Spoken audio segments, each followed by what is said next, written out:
Welcome to the 315th episode of the Video Games podcast, where we talk about any game at all, including new stuff, old stuff, and anything in between. If we are playing it, we'll be talking about it. Today we are recording on December 18th, 2022.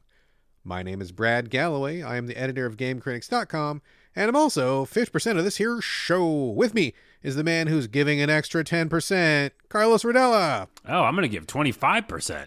25%. You're a big tipper, sir. Yeah, and I'm going to maybe even 50% as the show goes along. I don't know how many I'm going to give. Wow, that's a lot. By the way, what is this percentage of?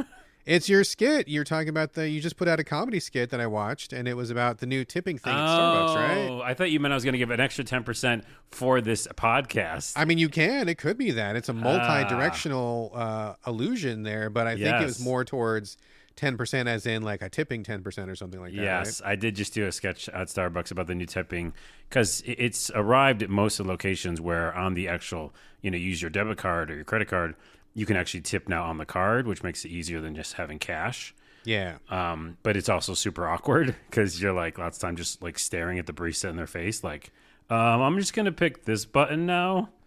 So it's awkward. I made a sketch about it. I mean, I haven't done the Starbucks. I don't really ever go into a Starbucks anymore. I'll do a drive-thru once in a while, but that's about it. But like, there's other places where they give you the receipt, and then it's like, how much tip do you want to put on? You got to put on there and sign it and give it back to them, and then like they see right there how much you tipped them, which is really awkward. That is true. There's a lot of like at tablets, and they flip it around, and you're like, yep, and they're gonna flip it back and see it, and you feel awkward. So yeah, it's weird. But then again, who's got cash, dude? I haven't carried cash. I can't even remember the last time I had more than like $1 in my wallet or something. Like, I just don't do cash anymore. Do you? Well, I have in the past because of the bus. So when I take the bus, because I have to still take the bus sometimes, you get out cash for it in case you're like short. Sure. Also, in Seattle, there's a Orca card, which is this card you use to go on all the transit.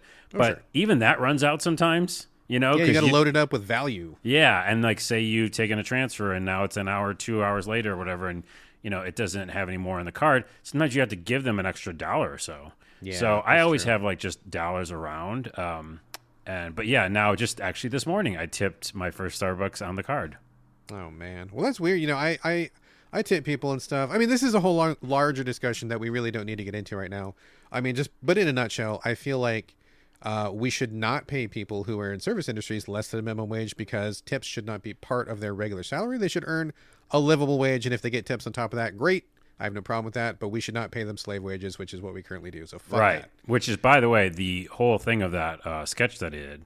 Exactly. Which is up on all the platforms now, and I actually put a shorter version up on YouTube. It's basically the employees just like, or the baristas like, yeah, we just got minimum wage. Like, we used to not even make that. Yeah, which is ridiculous. Is ridiculous. So anyway, we can do a whole podcast on that, but we're not going to do that today. Today is a games podcast. And folks, just a heads up, this is going to be a little bit different than the normal show, just because I feel like we've got a lot of stuff other than games to talk about, or game peripheral, game related. And I have a lot of really exciting stuff I really can't wait to crack into. We are, of course, going to do a full slate of games, but just be prepared that we're probably going to spend a little more time in housekeeping than we normally do. Probably spend a little bit more time on one more thing before we go than we normally do. So if you're not a fan of those things, just heads up, maybe skip forward or whatever. But if you like that stuff, well, then you're in luck because we got a lot of it today. Yeah, it'll probably be like 15, 20 minutes you can skip ahead. We're just saying in advance. We don't know how long we're going to talk for. Yeah, roughly. But I have like at least 3 games I'm really excited about to talk about, so that's on there too. Oh, that's like the sound that says I'm really excited. We're really excited. Ding, ding, ding. Ding, ding, ding, ding, ding. Yes. I apologize. I have to leave my phone on because my job sometimes has to call me, and sometimes it's an emergency, and I have to answer right away if they call, so I can't turn my ringer off. But hopefully no one will call for the rest of the show. Or just every time it rings, we just say, we're really excited. We're really excited. Ding, ding, ding, ding. Yeah, that's exactly right. All right, good. All right, folks, let's get into housekeeping. Starting things off, y'all know that Carlos and I share a virtual living space divided down the middle with a strip of duct. Right, it is housekeeping on my side. The most stuff I think I've ever had. What is your side looking like, Carlos? Yeah, I walked in and I was like, why are both sides of the house very full? It's like hoarders in here, dude. Yeah, we got to get rid of some stuff. Well, let's do it. All right, let's do it. You want to go first or want me to go first? I'll go first with just a couple of little small boxes. Actually, I think you have more boxes this time, which is crazy. Which is nuts. It's very strange. Yeah. I just wanted to mention that, I was on the Ease train going back and beating some of those Ease games. Yes. I did beat Ease 8, which I think I talked about on the show. Yeah. Wow. Congratulations. Finally. Long time coming. Thank you. And it only took me like 5 years. There you go. You got there. You got there. I did get there. And I had started Ease Memories of Salsetta or Salseda. And I was like, okay, now I'm on this train. Let's beat all these games. So I went back and I realized I was halfway through that game, which is pretty far. Oh, no, really? Okay.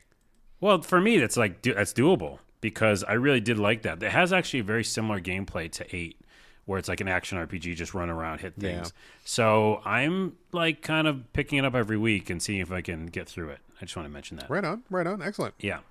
Also, the Witcher update came out. Yes, it did. High-res graphics, PS5, Xbox Series X version of the Witcher 3, which you and I both played like 200 plus hours of. Loved it. I think we mentioned when we heard about the update that we both wouldn't go back. Probably not. I think I still won't. I haven't downloaded it, but it is tempting. I think about it every once in a while because The Witcher 3, I don't think it's an overstatement to say it's one of the best games of all time. And my personal, it very well may be my favorite game of all time. I feel like it kind of is, dude. I feel like it kind of is. So I imagine at some point, like maybe when me and my wife like retire and we're living in a little tiny home in my kid's backyard and we're feeding chickens and I got nothing. We've watched all our shows and I caught up on all my books and I got nothing else to do. Maybe I will go back and dive into Witcher 3 again. My wife was also a huge fan of it as well. We both put in more than 200 hours. Maybe I'll replay it at that point. But man, it's like you have your canon playthrough and then that's it, and I had such a wonderful time with it. I love it so much. And to be perfectly frank, I mean, I thought it looked fine when I played it. I don't remember really having a lot of visual complaints. And so the idea that it looks somewhat better isn't really something that I was like jonesing for. So I think I'm okay with my very, very, very fond memories right now. Yeah, I think I'm similar. Also, the time that you just explained is like a million years from now. That present where you're like just chilling. And I hope it's a million years from now. Time's shows. going by really quickly though, so I'm afraid it's going to be here before I know it. It's next week. Oh Jesus! But I would say this: there is some new content. Something small like a quest, an actual quest though, that you and I both haven't played, and it's based on the TV show. It's like something you can like get a new weapon, and there's actually a story. I mean, is it like 100 hours in, or I don't even remember the buttons. I don't know point, where it is. Like I don't know that would get me in, but it probably wouldn't. I'm just saying it's one extra thing. So yeah, I probably won't either. And then I just wanted to quickly mention that for our younger players and for families, it looks really cool. There's a game called Rainbow Billy. Have you seen this? Oh, yeah, I've heard of that. That came out a while ago, like last year or something, I think. Oh, really? Yeah. And then it just made its like console release, I think. It was on PlayStation. It was on PlayStation. Oh, was it? We covered it on a PlayStation a while ago. Why is it popping up everywhere now? Is it on sale or something? Or they have DLC, maybe? No, and maybe it's just now on Xbox or something, which would be yeah, funny. That's possible. That's funny because you who's had it before Xbox. Anyways, yeah, just check it out. It just seems like a nice, lighthearted, like RPG light. Yeah, for younger people. Yeah, so. yeah. I played a few minutes of it and I thought it was pretty neat. It wasn't what I was in the mood for at the time, but I think you're dead on with your recommendation. I think anybody who's younger or who wants something kind of lighthearted, it's not all light, but I think in general it hits kind of in that zone. So good call. Yeah.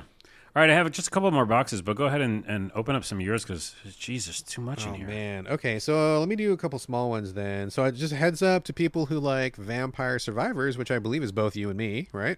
Yep. Mm-hmm. They just came out with their first DLC. I know they were doing a bunch of like add-ons when it was still in early access and stuff, but now that the game is officially like quote-unquote done, and it's, I don't know, 1.0 or whatever it is, they have a brand new DLC. It's called Legacy of the Moonspell.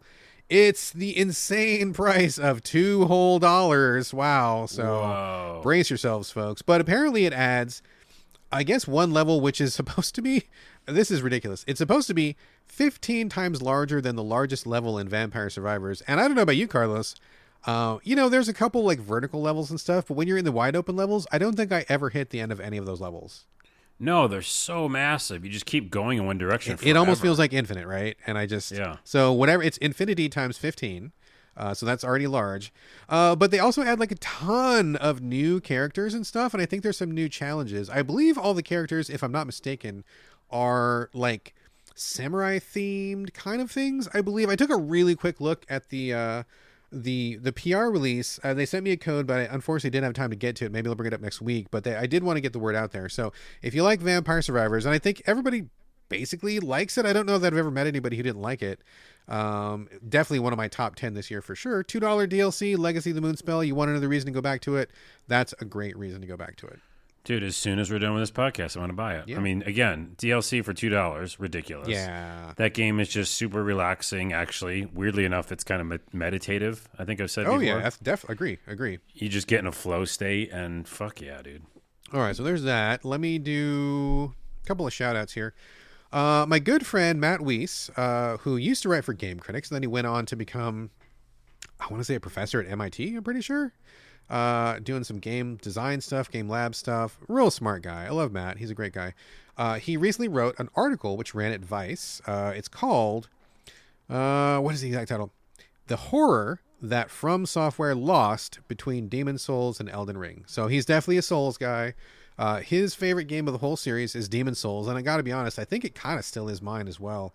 He wrote this really long article, which is great. It's really well done. It's really articulate, and it really captures a lot of the differences between Demon Souls and the rest of the series, and it goes into, you know, what Elden Ring does different and how the design scope and the values and like just the general concept and storyline of how Demon Souls holds together as opposed to the rest of the series. It's really great stuff. I mean, it's probably going to be better if you've already played a couple of the From games. I don't know that it would hit the same way if you haven't, but regardless, I think it's a wonderful article. Again, it's the horror that From Software lost between Demon Souls and Elden Ring. I think it's a great article, a really nice read. Get a little cup of coffee and just curl up and check it out. So Google that. You can also Google it under his name, Matt Weiss, last name Wiese.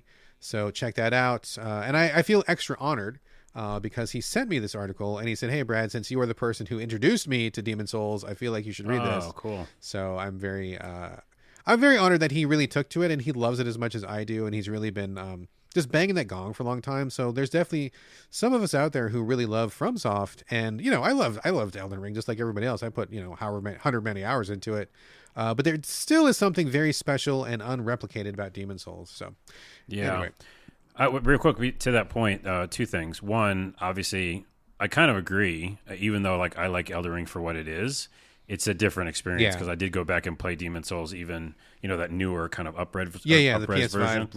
Blue Point, is that right? Yeah, Blue Point. Yeah, and they just killed it, and it was really really fun and a different experience. You know, definitely smaller quarters. You know. Close quarter combat and stuff like that. And so, yeah, it is a different experience. But also kind of a tangent about websites. Yeah. I've always been, ringing the bell or ringing the gong. What does it mean when you're like promoting something? I mean, banging the gong or ringing the bell. Banging the gong, is that both it? Both are fine. Yeah, both are good. I've been banging the gong for people reading, obviously. Reading's good. Reading is fundamental. And also just websites because I, love the early era of 90s and everybody having weird MySpace pages and Angel Fire websites. Oh, and Angel Fire. Oh, my God. I haven't thought of that in a million years. I know. I think about it all the time. I love that era. So in this kind of weird thing that we'll touch on at the end of the episode, people like leaving some of the sites like Twitter and looking for different types of content. I just think it's like, maybe it could be a renaissance for people to go to websites and read articles again. Because I know for a lot of the people, they just want that short attention span blurb. Sure. They'll even go and scroll to the bottom of a review and just get the number. Oh yeah, all the time. And get the fuck out of there, right? But there is something to be said. Like I used to love, and I still do, magazines, and it's so hard to find them. Barnes and Nobles I go to every once in a while and can get a bunch. But I like magazines because it was that short form reading.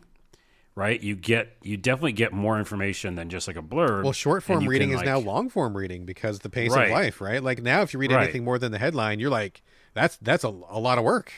That's what I'm saying. Yeah, I don't want us to turn into idiocracy, which parts of us have already have. That's too late for that. So I know, but I'm just saying, with your friend's article, I'm just saying, go read that, and you'll get something else out of it than just a fucking 140 characters. Right. Right. So it's my plea for people to go read more on the online.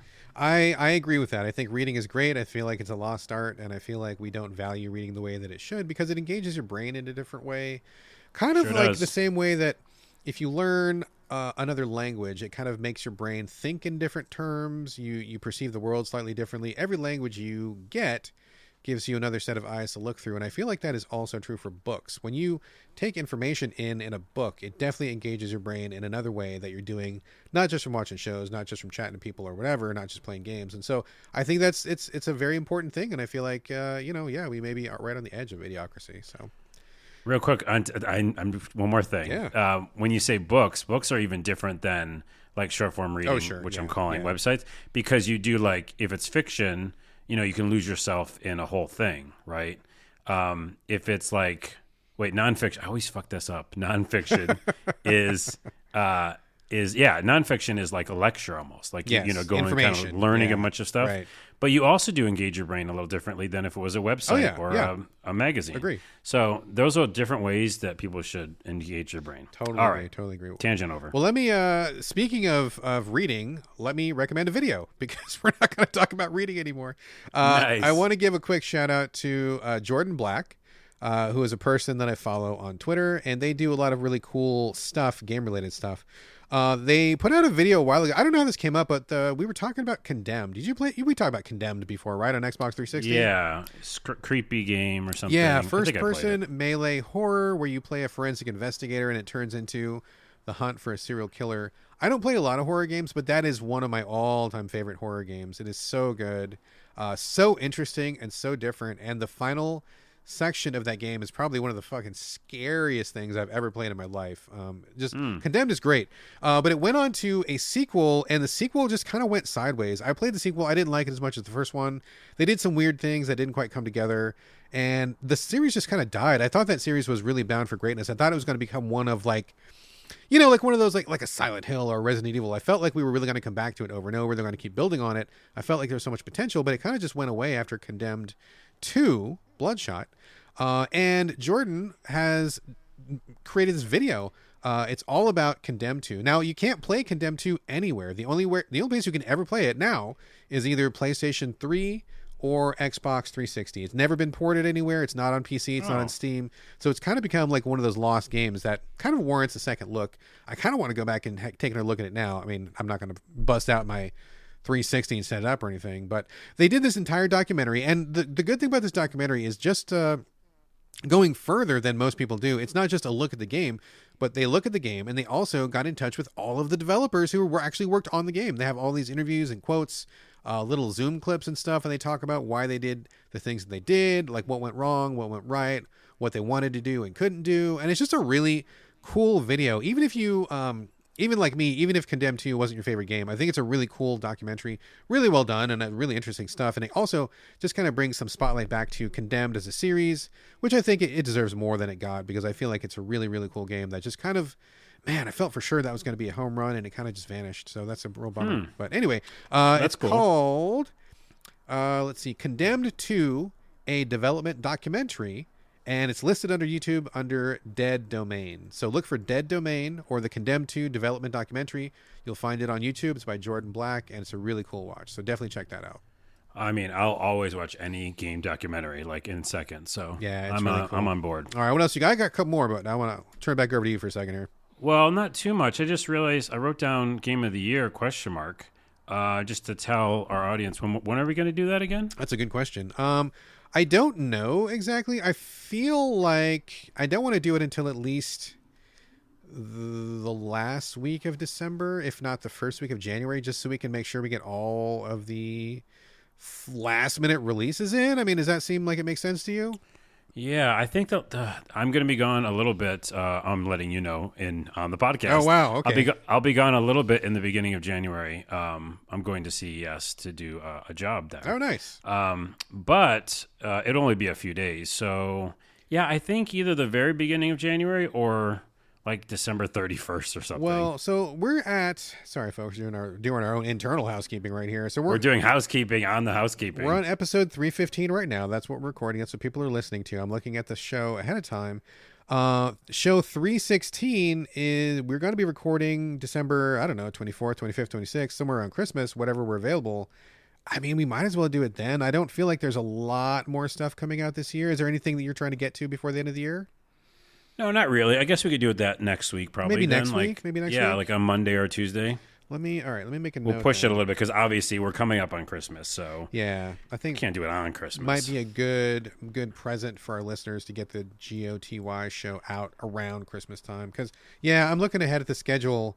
There's a couple things coming out, but I don't think anything that I was really like looking forward to, or anything that I was like, oh, this might be a contender, like nothing like that. Oh, so, what? Yeah, well, to that point, not to cut you off, is that there are two main games that I wanted to play. Three actually. Okay. And this should have been in the housekeeping, so it's perfect time. That you still want to get to? Yeah, because before the game of the year. One, obviously, is God of War Ragnarok for me. And I know we can't get codes. Nope. So I have to somehow go do a freelance job to get enough money for that. Thank you, Sony, you thin-skinned bastards. Damn it! Don't call them bastards. I love them. They are bastards. But I'm associated with you, so I mean, yeah. Okay, anyways, well, number one, they're not going to send us a code anyway because we've already been cut off. They might send Carlos a code. Nah. Maybe they never even talk to me. I mean, I guess maybe you can try it. I guess, but it's. You said nah, yeah, no, try because it. No, they won't. Okay, so we're gonna behind the curtain, folks. Behind the curtain. So yeah, we got burned. I mean, we got burned, and it was mostly me because I'm the editor of Game Critics, right? So if anybody knows you're associated with me, you're going to be guilty by association, right? And it sucks because Sony was so fucking weak, and they were so shitty and thin-skinned because we gave them a lower score than they thought they deserved, and they cut us off. And I think that's bullshit. If you're not brave enough to take a couple less than 8 scores, I mean, fuck off, dude. Okay, what year was that again? It was, I don't know what year. It was for Horizon Zero Dawn. We gave them, and the original God of War, that's what it was. The original God of War, if you go back, I didn't even cover it. It was Mike Susky that covered it. Game Critics writer Mike Susky, who's not been writing for us a lot lately. Maybe he'll come back, but he's a great writer, great guy. He did not care for God of War very much, and I did not care for Horizon Zero Dawn very much. And Sony's like, fuck you guys. Your score is too low. We're not sending you any more codes ever. You're cut off. Okay. So forever doesn't exist in the real world. Until they get a new PR runner, that's what I'm saying. There's people that change jobs and stuff like that. So anyways, I want to play God of War Ragnarok, Dwarf Fortress. I know you have thoughts on it, but the new version is the Ultimate. Is that what they call it? I don't know. Version, and the fact that it's actually has graphics now, which it hasn't had, true kind of tile-based graphics ever. Right. So that is the version if you want to keep playing it for a long time. And then the Stanley Parable Ultra Deluxe I haven't played. I've never played Stanley Stanley love Parable. the Stanley Parable. You never Parable. What the hell? It's only ever been on PC, right? Is it on console now? It's on console. This is the thing. It's on everywhere now, I think. Gotcha. The Ultra Deluxe version. And it's great for someone who hasn't played it because this is the best version. Even though I played it and beat it, although there's multiple endings, I'm going to go back because they said they added a ton of new content. So that is one of the smartest written games. It feels like Portal. It feels like all those games where it's playing with you and breaking the fourth wall. It's fucking great. So, well, that's interesting. Anywho. That's interesting. I'm looking at ahead. I'm looking at my top 10. I mean, there's maybe 2, maybe 3 games that I want to maybe get to before the end of the year. Maybe. So there's still some time. Gosh, we'll see how it goes. If it feels like you still want to get some more time in, I still want to get some more time in. I wouldn't be opposed to pushing it back. Okay, we'll see. Let's take it offline, as they say. This is definitely boring. Sorry. But I will say the Stanley Parable Ultra Deluxe is on Switch, so I know that you basically live Would there. that be a good place for it, though? I feel like maybe a bigger screen would be better for that. Probably. Anyways, everybody should check it out. So let's get into video games, unless you have more boxes. I got more, dude. I got more. Oh, jeez. I told you this is the most I've ever had, dude. I'm buried. Well, since we're talking about Game of the Year, and I hope, folks, you enjoyed your little peek behind the boring curtain there, this is our last call, our official last call for your Game of the Year submissions. We're going to be putting this Game of the Show year. No. The Game of the Year show together soon, whenever that is.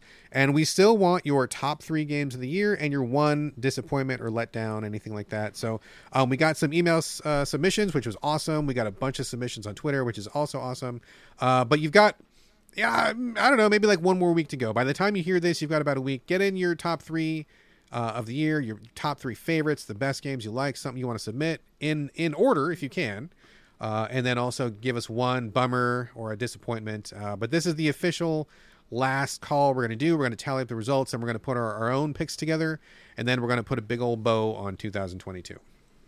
Yeah, and we read all these. Oh, yeah, we do. Right? Absolutely. So absolutely, we do. Get them in. All right, so there's that. Let's see. So speaking of putting a bow on things, PlayStation wrap-up. Did you get your PlayStation wrap-up, Carlos? Oh, snap. I didn't open it up yet. Oh, man, I thought you'd been all over that, dude. Oh, my goodness. Hold on. I'll do it on the show live. Okay. We'll do it live. Let's do it live, because this is going to really show in very stark contrast how much time I spend on Xbox and how much time you spend on PlayStation. It's going to be mind-blowing. Wait, so now where did it go to? I was wondering. I don't know. I'm not in your mailbox. Is it on PlayStation? I got an email that just said, hey, we've got your PlayStation wrap-up. I clicked the email button, and it took me to PSN, and I logged in, and then it showed me all the data. Oh, my goodness gracious. How will I not find this? Well, you start yours, and I'll look for mine. Okay, so this is okay. As we've said many times over the course of this year, this has been Xbox year for me. Xbox and Switch is really where I've lived. I haven't really gone to PSN for very much of anything. My PS5 has been collecting a lot of dust. So in the year 2022, so far, Sony told me that I have spent a grand total of 97 hours on my PlayStation 5. That's it. 97 hours. That's like one RPG. And of those 97 hours, 74 hours of that was Fortnite. So I played 74 hours of Fortnite. You just use it as a Fortnite machine. It's a Fortnite machine, and I played 23 hours total of all other games combined. I only played my PS5 in the year 2022. I only played it 113 times. So 113 days out of 365. That means 2/3 of the year it sat untouched. I was online a grand total of 0 times. Played nothing other than Fortnite. So like no online co-op, like with like other games with dedicated online modes or anything like that. So 0, big fat fucking 0 there if you don't count Fortnite. And I played a total of 23 games the entire year on PlayStation. So I'm going to be publishing a list of all the games I played in 2022. I kept a running list. Started January 1st. I'm going to end it December 31st. I'm pretty close to 300 games right now. Maybe a little bit over by the time the year's over. And of those 300-ish games, I only played 23 of those on PlayStation. Well, you are not on that system. That's very small what's system. clear. Yes. My top 5. Here's my top 5 games of PlayStation, which was interesting. Fortnite, number 1. Yep. Anno Mutationem. Oh, we both love that game. And I didn't beat it. I didn't beat it either. I did not beat it either. Oh, I feel bad. Shame. So we like that one a lot. Darkwood, which I really liked a lot. Top-down, spooky game. Deathverse, the new PvP game from Let It Die, which I ended up really not liking. Didn't care for it. Okay. And finally, War Pips, which was kind of a real-time strategy game that I played for review. And it was really cool and fun, but that was it. So that's a really scattered, strange group of games, and it just goes to show how deep I am in the other platforms. So PlayStation did not get a lot of love from me this year. Well, this is perfect. I finally accessed You find it. Okay, good. I didn't get the email. I bought you enough time. I went to the page. Good. So you played 90-something hours? 97 hours the whole year. I played 662. Wow, okay. All right. That's a fuck ton of time. A lot of time. It says also 570 hours was your total play time on PS5 games. So 570 hours on PS5 games. Wow, really? And the rest was PS4. And the 92 hours, which is your time, was just on PS4 games. Yeah. Which I think what that means is so many developers have made PS5 versions of their game. Right, exactly. Right? Yep. So that's what happened. So I'm going to go back out to the titles. That's where you access, like, there's another page. Yeah, they give you like 4 little mini pages, yeah. Hold on, I'm going to the other page. I'm doing this real time, I know, people. it's very exciting. Oh, it wants me to send them a code. What? Oh, I got locked out. Oh, okay, we'll circle back. Remember we'll this circle for next back time. because I want to do this for next time. Yeah, do it for next time. But in general, 662 hours versus your 92. I'm just on the system, and you're not. That's just how it's breaking down this generation. So no worries. Yeah. Okay. Almost done with the housekeeping. Anything left for you before I do my last 2 bits here? No, I'm done. Okay. I wanted to circle back. I know that we cut Midnight Suns really short last time because I had to go and do my treats a day with my family, which ended up being really cool and fun. Got the tree, got the pizza, so treats achieved. That was great. But I had to run out the door, and we didn't really give Midnight Suns its full deep dive. We're not going to do a full deep dive now, but I did want to circle back really quickly and let people know. Wait, we didn't give it a full deep dive? You talked for a while. There was more I could say. I had a lot more to say. Oh my goodness. Okay. But I want people to know that I have been playing it basically every day since the last podcast. I really want to finish this game because I think the combat is great. I love the actual, like, in a level, punching dudes, shooting repulsor beams, flinging webs. Like, that's all great. I love that stuff. And I talked a lot about all the cruft that was in there, all the stupid mushroom collecting, all the dumb keys and 19 different currencies and the fake internet and all that bullshit that I really can't stand. So I've actually been ignoring all of the side stuff. I haven't been doing anything other than whatever the bare minimum is that it'll take me to get to the next combat, because I think the combat's awesome. I really do love the combat. I don't know. I don't want to say it's mainlining, but I've been doing like just whatever. Go talk to somebody and then talk to them, and then you come back to a combat, and then you go activate one thing, you do the thing, you come back and do the combat. So whatever the bare minimum was. And I gotta say, I'm still really enjoying it. I haven't hit a difficulty wall yet. But that said, I'm on easy because I'm a superhero and I want to be punching dudes with power, and I don't want to be knocked around because that seems stupid. When I am Captain Marvel, I want to be blowing dudes away. When I'm Spider-Man, I want to be super tough.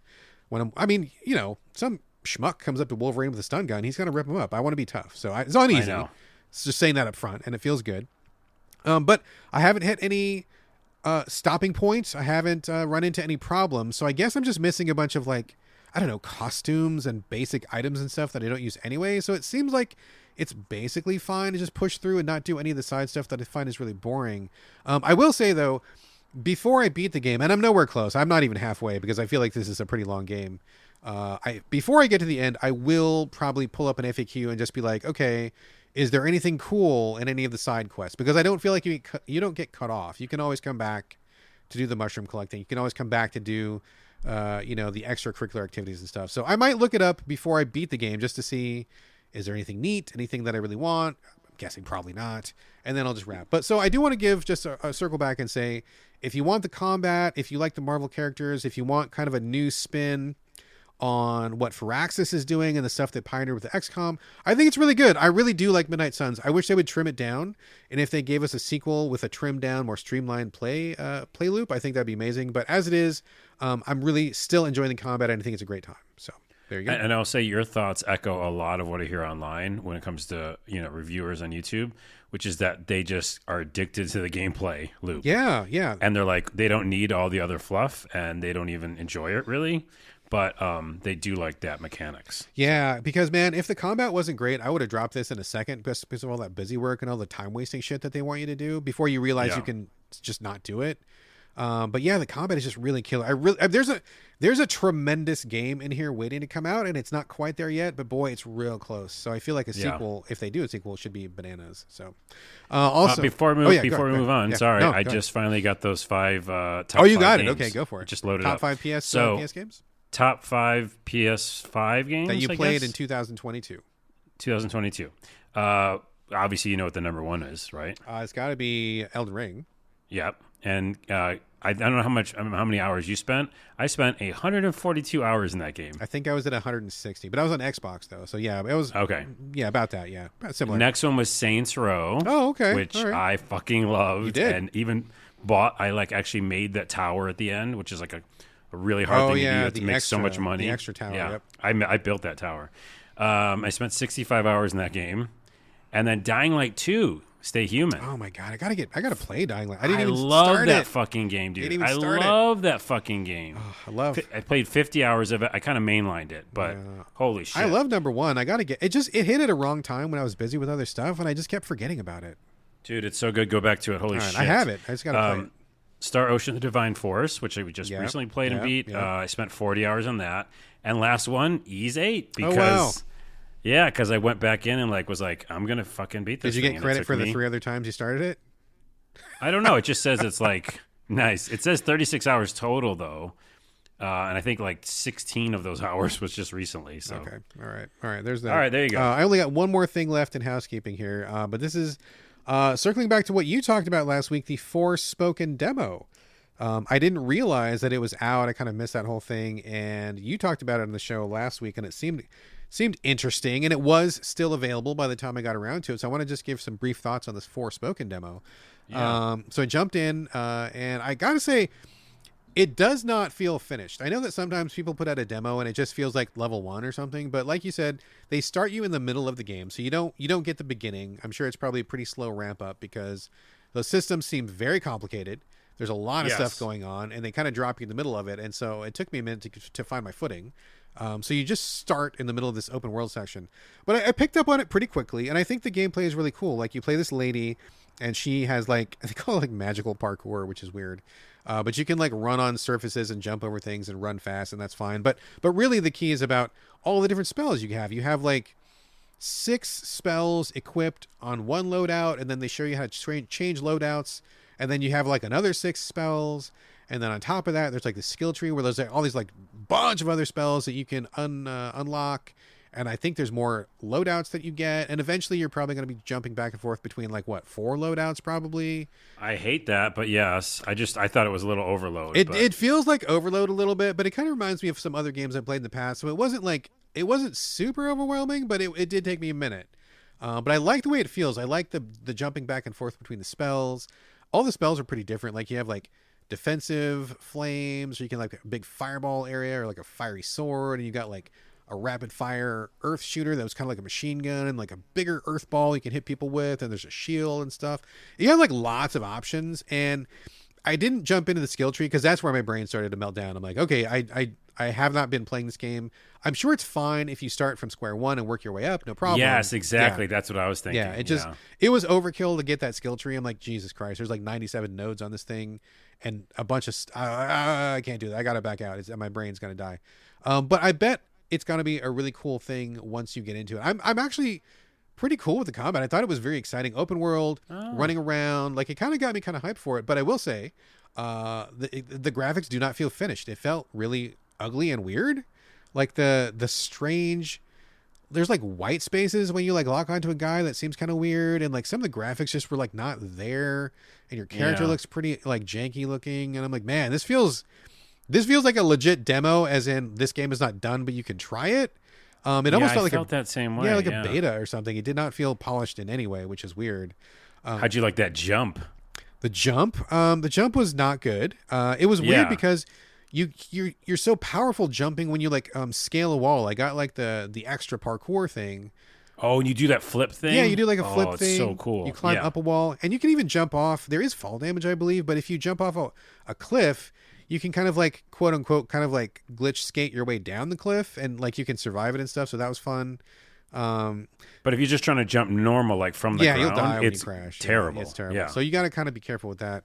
But also the voice work was awful, dude. The voice work was terrible bad. It was so bad. Like, the main character, a lot of extra swearing, which seemed really dumb and out of place. And the bracelet, like you mentioned last episode, you have a magic bracelet that talks too much, and it just the voices were gross, and I wanted to, like, turn them off.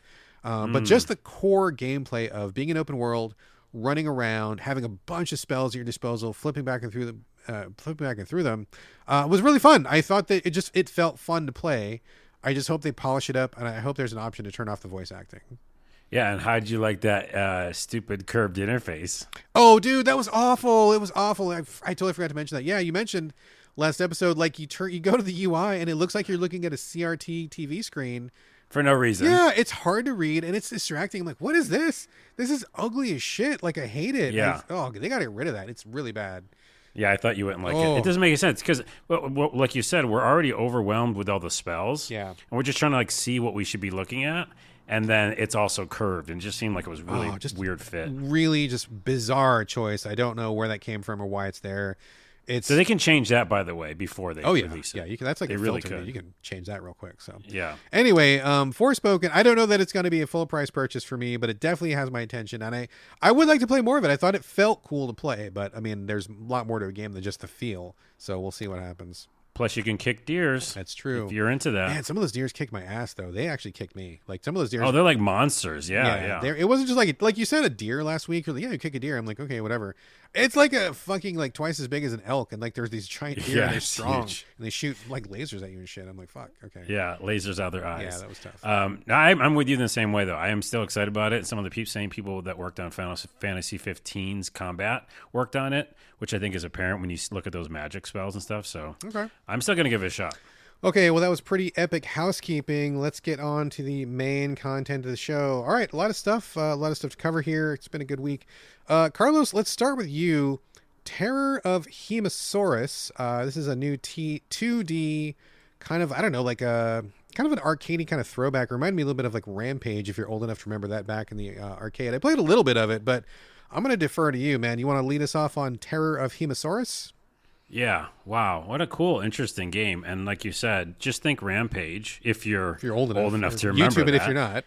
Yeah. There was an arcade game, and also later a console game. And a movie starring The Rock, which is a pretty good movie. Really? It was pretty good. Okay. It's not of anything what we're talking about today, because that's not the same thing, whatever that movie was. This is about like being a pixelated monster, climbing buildings, smashing buildings, causing havoc. And that was what the arcade game was, and the console port. And yeah, it was super popular, like Rampage. And you played in the arcades. Oh, yeah. Well, we did. And there was like 4 players, I think. So three. everybody There's could 3. be a different monster. Okay, 3. So you could all be different monsters from these, big, huge King Kong or like Godzilla. And then I don't know what the other I think one it was. was a rat, I'm pretty sure. Okay. Anyway, so that's what it's kind of like. I think the inspiration is obviously from.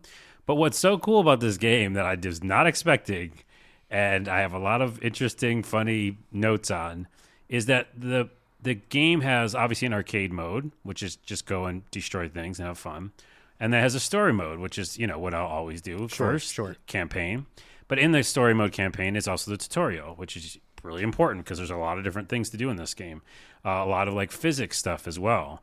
So it takes basically the idea of Rampage, which is monsters destroy things, and it keeps it in its like lo-fi aesthetic of like 16-bit whatever, but it adds more physics. It adds more gameplay elements. It adds more interactions, like things can hit things. And I'll get to that in a minute in the combat. But what's really interesting is the story, because I played it longer than you. I know I did. I'm sure you did. I couldn't stop playing it. And it starts with basically like, this little cult talking about how, they want to change the world because basically no one's been listening to global change or global climate issues and global warming is what I was trying to say.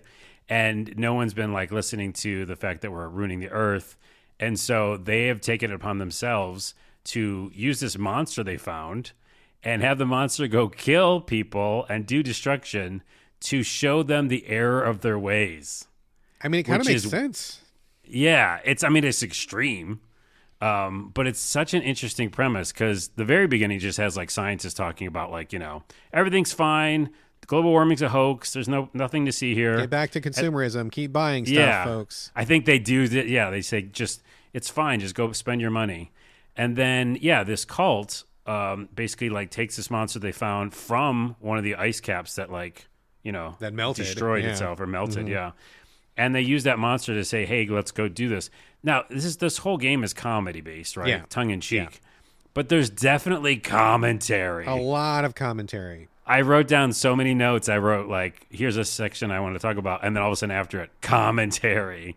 Because not only do they have like this idea of like, go in and destroy people so they understand and wake up about what they're doing, but they even talk about like the media and what will get you clicks and consumerism. And there's just so many things like that. Yeah, like, there's socioeconomic stuff. There's like class stuff in there as well. Man. So you're doing all these tutorial levels and then you're getting cutscenes of these kind of like story bits. And the story bits are like from the media's perspective, like how they're covering it. All this destruction and mayhem, which after you play like a couple levels and destroyed like everything and killed so many, fake people, the media will talk about it and being like, you know what? It's fine. We're going to get the clicks for this. Yeah. It's good. Yeah, it's a low-income neighborhood. Who cares? We're going to get a lot of views because of the destruction. They literally say low-income night. Oh, my goodness. And they say if you work hard, I wrote this down, you can live in a nice neighborhood, safe from the terror of the monster. Yeah, exactly. And then I wrote down commentary. Commentary. Hashtag commentary. This whole thing is commentary, but it's also, it's funny because it is so on the nose and it's so putting it in your face. It's very honest. But it's also, it's very honest, but it's funny too, right? Like they do a section, this is all in like the campaign. They do a section where they're like, because all the destruction's happening, the consumerism, company wants to cash in on it. So they have a like focus group, like testing the game that you're playing, essentially. Yeah. And then they go, no, you need to get rid of the profanity and all the, destruction and stuff like that. Then you'll have a game. So they kind of just comment on their own game. It's so fun too. Like in the actual combat itself is you running around, grabbing hold of buildings, hitting their, weak spots so you can topple them over. And that physics, I don't believe, was in Rampage. No, it was not. No. Yeah, like you could literally knock a building into another building. And it feels really good. My favorite is kicking the car, dude. Did you kick the car? Kicking the car into a building that explodes the building that hits another building. There's helicopters that attack you, and there's physics with them. There's just so many interesting little mechanics. One of the things is you can pick up people and eat them or throw them. But then like some of the stages are bonus stages or just like kind of special challenges where I thought this was really inventive where you pick up a person and you have to throw him into 5 other people. Yes. Like he has to like kill other people by you throwing him. It's just done so well, man. Like it's crazy. And the amount of commentary that's in it is almost, it's just like made me laugh. Like, I don't know. What are your thoughts before I go into more of it? Dude, I just really enjoyed it. Yes. And just another yes to everything that you said because I I totally agree. I mean, I think this game was really fun. I liked it a lot. The commentary is really what sold it to me, right? Like you're totally on point. Like all the social commentary, it's all stuff that's true and real, stuff that is literally happening to us right now. Literally right now. These are all current issues: global warming, consumerism, media skewing the view of what we know and what we react to, class stuff, race stuff. I mean, the commentary is on point, but it is comedy. It's not preachy. It's not like a lesson. It's all jokes and stuff, but the jokes are all on point. So I thought that was great. I love kicking cars into buildings. That was super mega satisfying. I really liked it a lot. I didn't play it for a ton because I had other stuff to get to, which I'll talk about here on the show. I will say that I just had 2 little cons, and it's very small, picky stuff. Number one, I don't know. I'm sure you got past the level where there's like some like special helicopter that you need to destroy, and like you get close to destroying it, then it like saves itself by shooting flames all over the battlefield. Yeah. That dude had way too much life. That got really fucking boring and tedious. That guy took forever to kill. Did you, by the way, is there difficulty settings? There are, yeah. I automatically always put it to the easy now, so maybe that's why. No, I was on the easiest. I was on the easiest. Oh, okay. Maybe Weird. I just wasn't hitting him the right way or something, but like that particular battle was like a huge bummer because it took like forever and it was really boring. So just very small con. The only other con that I have, and I thought this game was really fun and great, was the special ability that you get for Hemasaurus was so boring, dude. It sucked. Like when you just kind of like breathe a lot and then it like hurts the building. It was so dumb. I mean, yeah. Boy, talk about a missed opportunity. Yeah, exactly like you said. You get into the tutorial, you unlock this little special meter. When you cause enough fear, it charges up your meter, and then you can do a special ability, and the special ability is you like you said, like you start breathing heavy and like these little sound waves go around you. What the fuck? It's supposed to be a giant laser or flames or something. You're supposed to shoot destruction out of your mouth like every giant lizard does. Huge missed opportunity. That was boring, and I hated that. But other than that, I think this game is great. I'll say the other small con I have then when we're talking about cons is that when you're jumping from building to building, sometimes the physics it just wonky. Makes you it makes you kind of bounce or grab hold of something when you don't want to. Yeah. And that can be a problem because you do get hurt in this game a lot, right? You die shot by cops surprisingly fast in this game. Well, I started to, and then I learned that you have to eat people to get your health back up. Oh yeah. And then there's these like cultists, which is funny because they're supposed to be working with you. But if you find some, again, part of the comedy of this whole story is they fed some cultists extra like nutrients. Yes.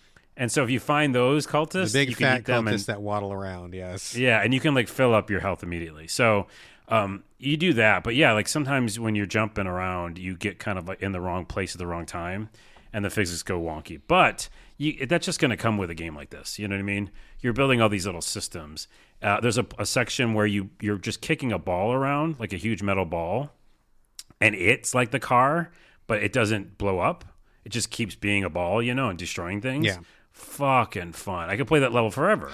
So they just knocked it out of the park with this. I think that like the two things that you want is addictive gameplay you want to come back to, like your Midnight Suns, where that's the key component. Yeah, You're most like, important. I want to go back. Yeah, I want to play more of that kind of stuff.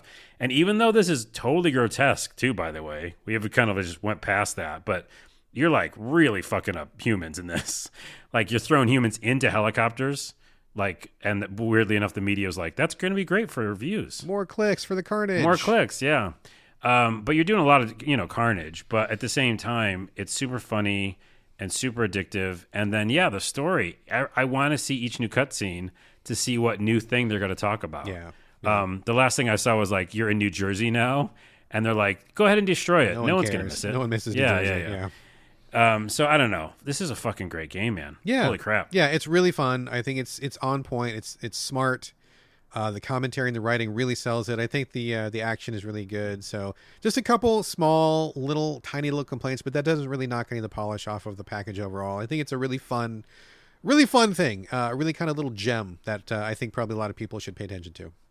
Yeah, so it's called The Terror of Hemasaurus. Yes. Check it out. Check it out. All right, cool.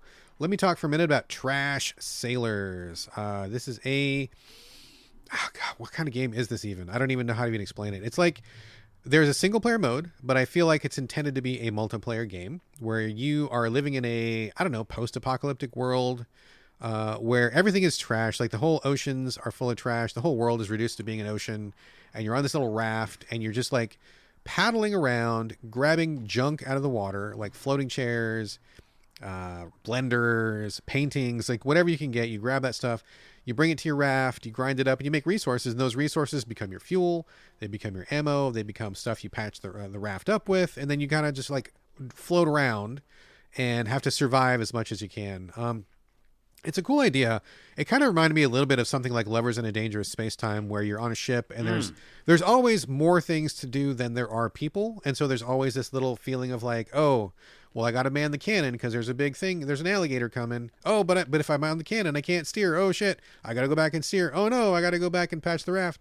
But then I patch the raft and I can't steer. Oh, no. Like, you're doing that whole... There's always one thing going wrong, right? Right, which means it has to be like a co-op game, right? Exactly. Yeah. I believe you can do up to 4 people in a match. And I was only doing 2. It's just me and my wife because my kid was like, no thanks. So don't blame him. He kind of made a good call there because we had like 0 fun with this game. It was really a shame. The art style I think is kind of cute. The people are kind of grotesque, but the world, it looks kind of a sketchy pencil, sort of a hand-drawn sort of vibe, kind of a 2D paper cutout sort of a thing.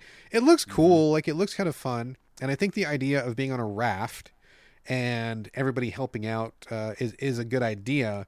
But the problem was, so we got off on the wrong foot. Number one, we went straight into the online mode, and if you go into the online mode, I'm just thinking, oh yeah, we'll just start a game, me and my wife. But like, there's no tutorial, and it's really difficult in the online mode. That's definitely for like once you have got your feet under you and you know what you're doing and you've played it a couple times, then go into the online mode.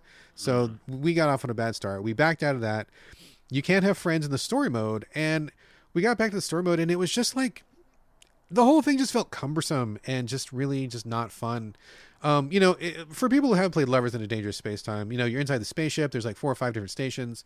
Some steer, some are guns, some are shield. And like, you can get a pretty good rhythm down to where you feel like you're really in control of the ship. And sometimes things go wrong, but like, what you're doing kind of. But in this Trash Sailors, like we never really got into a groove. Like it was like, the raft all of a sudden couldn't steer enough, even though one of us was driving. It was like we would just run straight on into junk that was in the water, and we're like, go left, and the raft just wouldn't turn left. It wouldn't turn enough, and so it wasn't really responsive, which was really frustrating. We would try to turn, and we couldn't turn. We just crash into something. The whole raft gets destroyed, and like the run is over or whatever. It's really boring. We got in this one section where these alligators were attacking us, and like we couldn't get on the gun because the alligator was too close to the gun. So the alligator was like wrecking the raft, and we're just sitting there just watching it happen. We couldn't really do anything. And it just felt like really cumbersome. Like none of the elements really came together for me. I've heard some people say they had a really good time with it, but I mean, maybe if you had 4 people, it would be okay. But with 2 people, I felt like it was not good. And there's also a single player mode as well. where they give you a little robot and you can put the robot anywhere on the raft to perform any of the functions, but you still have to basically do everything yourself. The robot is only capable of like really minimal stuff. So it's overwhelming. And I think that was kind of our takeaway in general was too much stuff is happening at once and we don't feel like we have enough control over things. And to be expected with a game like this, like you can't control everything. Like there's always something that's going to go wrong. But even with that in mind, it felt like we just weren't really having enough of effect on what's going on. Maybe the difficulty ramped up too much, too quickly for us or something, but it just was bad. Like we just, my wife was like, this fucking sucks. I hate this. I'm like, yeah, this is not fun. And like, I convinced her to play a couple more rounds. She's like, are we done with this? And I'm like, yeah, okay. I'm not going to make you suffer with me anymore because I got to preserve our marriage here. But, yeah, it just wasn't fun. It looks really cute. It's a good idea. But it just did not connect with us in any way, unfortunately. It's like the exact opposite we were just talking about with Hemasaurus, at least for me, is like, that gameplay loop or like Midnight Suns for you. Yeah. If it's not there and you're like, that's the main thing we're doing and I'm feeling confused or whatever, then you don't want to do it. But the art style does look awesome. It looks cute. And that's really why I jumped in. I thought the art style was really fun. But interestingly, there is another game that came out basically the same time, which is basically the same game. It's called Ship of Fools. It takes a slightly different approach to presentation. I think it's more of a 2D side view rather than a isometric sort of a thing, the way that Trash Sailors is. But we may check that one out. I think the concept is great, and I kind of still want to play something like this because we really did have fun with games that were kind of like Lovers in a Dangerous Space Time. But Trash Sailors is not it, so we're done with that. Yeah, unfortunately. All right, back to you, sir. Far Cry 6 DLC kind of came out of nowhere. Lost Between Worlds. I don't know anything about it, sir. Fill us in. Yeah. Oh, no.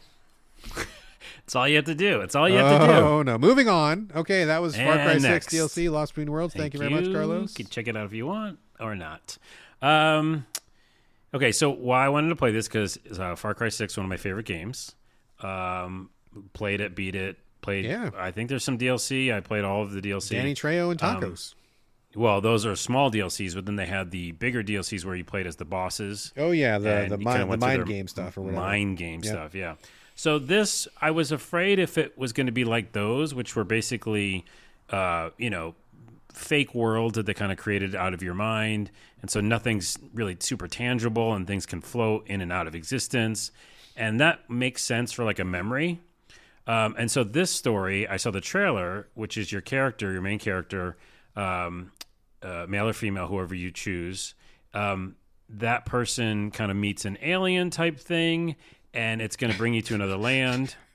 What? I'm just laughing at that because I spent very little time with Far Cry 6, but just the DLC of I met an alien and he took me to a foreign land is just very funny for a game like Far Cry 6. But that said, there's obviously Far Cry Blood Dragon, right? Sure, and that's sure. super popular. Exactly, that was like a way departure. So we've seen it before. I just was not expecting you to say you met an alien and he took you away. Nice. Well, it was kind of like an alien being that's just light. And then, and if you think about the whole game, the game is very much like she has a female voice, or it has a female voice. And it reminds me of like Portal in a way, where like the Portal voice is always like taunting you, right? Yeah. As you do puzzles. Yeah. So it's like, what, your flesh body can't figure this out? Come on. I'm tired of you. So she's like kind of berating you a lot. But what happens is you shoot her spaceship kind of thing, orb thing, and because you're freaked out, and in Far Cry you just shoot things. Sure, that's what which you is do. kind of funny. Yeah, it's kind of commentary. The alien says it's been working on these different virtual worlds, and you have to go in and like fix them because you messed it all up because you shot at its spaceship, which is already a weird premise. Like when I saw the trailer, I thought it's just going to be a standalone kind of fantasy adventure, go in, learn story, fight monster or something, and then leave. But no, it's more kind of like the other DLCs where it's like fractured fake realities. And what happens is there's like a puzzle level that's on the top, kind of an overview level. I can't say words today. What's it called? Like when it's a main map that's before the Like the overworld? Overworld, I think is what I was thinking. Yes. And it's puzzle driven. So you're like hitting targets and moving things to make like walkways appear, and then you get to these rifts. So I don't know why that's there. It just seems like busy work. Then when I finally get to the rifts, you can go through one of the rifts, and then when you go through one of them, because there's two, it'll put you in a little map, and it's basically like this huge map to get these crystals. And the map has like one entry point, bro, and like I'm already two, bored, man. This is. I know. Hold on. And the map has two outro points. So basically, you can, when you go in one like area, virtual reality area, you can come out like two different ways or something. I don't know. Then you finally get to a gem. But each world looks like a Far Cry level, normal world, but with crystals everywhere, and all the monsters are like crystal monsters, right? So again, it's not doing what I wanted, which is like a story that's like, you go into a world and figure things out and then kill things. But this is like puzzly game. It really feels like more of a puzzly game. And one of the biggest problems is I don't know why they introduced this. It serves no purpose. But as soon as you get into one of these virtual worlds, you get guns, right? Like you normally do, but they're weird alien guns. And there's a blue and a red one. And the blue one shoot the blue enemies, and the red one shoot the red enemies. Wow. Why would you do that? And on top of that, to switch between the weapons color, you have to push down on the D-pad. So you're shooting, and then you're looking at different colors, and you're hitting down to switch your gun, and you're kind of doing like a little... God, what does that remind me of? It reminds me of the shooter. What is that shooter where you go the black and white? That's been in another game. Yeah, it's been in other games. I mean, it's been in a lot of games, honestly. But the implementation I don't like, and I don't like why is it there? Like, it doesn't help me at all. Like, I just want to go into these fantasy worlds, kill things, and leave and get some story. Anyways, I just feel like it shoots itself in the foot, pun intended, with its like gameplay loop and the added mechanics. And then, I just feel like there's just so much puzzle to it. And then the mixture of the guns, I just got really frustrated. And I'm sad about that because I really love that Far Cry 6 and all of its mechanics. Yeah, man. I don't know. That just seems like a weird add-on, and I'm not quite sure. I mean, I didn't play as much of Far Cry 6 as you did, so I can't say. But that just seems like I don't know. They had to put something out, and they came up with this. It doesn't seem like you had a very good time with it. Yeah, I mean, it's so frustrating because I love its general gameplay, and still the slides there, and some of the mechanics that I like about Far Cry 6 are there, but it goes back to that thing we say on this podcast all the time. Why is there a reason for me to keep playing this? Yeah. Like, what is that inspiration? Is it story? Is it Midnight Suns and Hemasaurus? Well, Hemasaurus is both for me, but where the gameplay is really good. Yeah. I like the gameplay enough from Far Cry 6, but the things they add, I think, detract too from much. the game. Yeah, less is more with that game like that. Less is, yes, exactly. If this was just like go in, maybe get a new weapon, like a sword or something, or, something that's more in line with this kind of different story they're telling. But it just seemed like, I don't know why red and blue. And also, some of the enemies are invisible. Oh, get out of here. And they just appear all of a sudden. And I was like, that doesn't help at all. Ugh. Like, why would that be a good thing? Literally none of what you said is in any way motivating me to get back to Far Cry 6 or to start this DLC. I'm just like, no. I'm just like, no. It's so frustrating. Yeah. I'm really let down. And it sucks because, again, I love this franchise and I was really excited to play it. So, I mean, if I'm like hurting for a new game and I know that it hasn't been beaten, I might go back to it, But I guess there's probably a million other things you can play that are better value for your time than that, though. I know. All right. Well, that's my thing. I don't know what to say. Bummer. Okay. Well, that's Far Cry 6, the DLC Lost Between Worlds. Check it out, I guess. No, we're not saying that. That's when we say we're really recommend I'm something. giving like a very like hesitant kind of question marky sound. Like, check it out. How about we say, let's pick another one. Like, maybe you'll like it. It's a thing. It's a thing. That's good. Let's do it. It's a thing. Okay. Let me talk for just a brief moment about Path of Ra.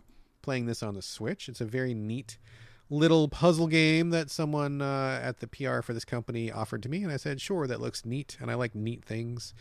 So it's got a cool theme, Egyptian theme, which I always really enjoyed ever since I was a kid. Really fascinated with mummies and pyramids and all of the various gods that have the animal heads. I always thought that was just so cool growing up.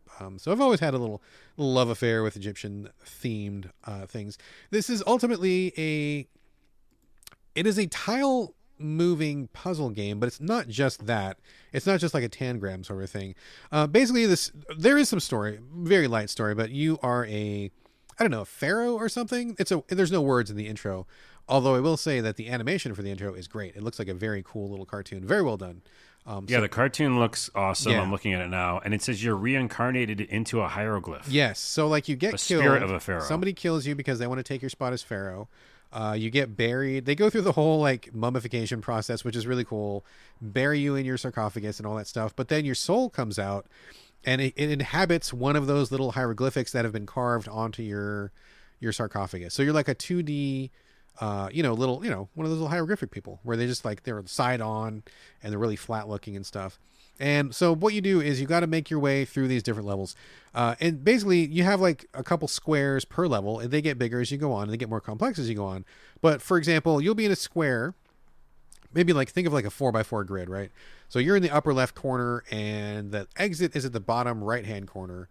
But then there's like a series of walls and stuff. And so you have to rearrange the squares, slide them back and forth or switch them around, whatever, to make it so that you can walk safely from the beginning square to the exit. So like maybe there's a pit.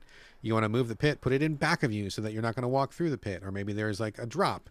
So instead you move the exit door up a level so that you don't have to go through the drop. And so you're like rearranging the squares to get through all of these different obstacles to make sure your guy can get from one end to the other. Dude, you know what it reminds me of is Pedestrian. Oh, I haven't played Pedestrian, but yeah, very similar to that. Yeah, I've seen the videos.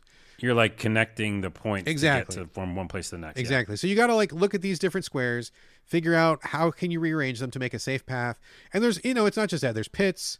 If you walk into the end of a square that doesn't have a wall, you will fall like out of the squares, and it's an instant death sort of a thing. There are multiple gates. There's like little red switches that open red portals or doors or platforms, and you get like multiple. I think the level I just played was like there was a red and a blue and a green. So there was like 3 different levels of switches you had to hit, rearrange those in the right order. There's like drops and like sometimes vertical variances where you can't climb up a level, so you got to figure out how to get up that level. Or sometimes you're filling in a pit or something like that. So there's, I'm sure your imagination can figure in how this goes. But it's very neat, very straightforward. If you like these kind of puzzles, I think it's pretty well done. I think the theming is really cool. Had a good time with it. But as we say on this podcast, I'm not the greatest at puzzles. I think you're probably not either. We're kind of in the same boat with that. And I was definitely having to, exert the old brain pan on a couple of these. So maybe not the right game for me as I'm falling asleep in bed. This is where I usually play a lot of my Switch games, but I think it's great. It's really well done. It does what it does really well. And I think, it looks great. The intro is great. And it's also very cool. So if you want a neat little Egyptian themed exit, sort of a pedestrian type puzzle game for the Switch, this one's a winner. That's a good, maybe check it out. Maybe check it out. Yeah. All right, cool. Over to you, sir, for Grime, Colors of Rot. Yeah, not Grimes, which is an artist I do like, and not Grimy from The Simpsons. Yes. But Grime. And yeah, I think they've had a demo out for a little while. I didn't play it, but this is the first time I saw it pop up on my PlayStation.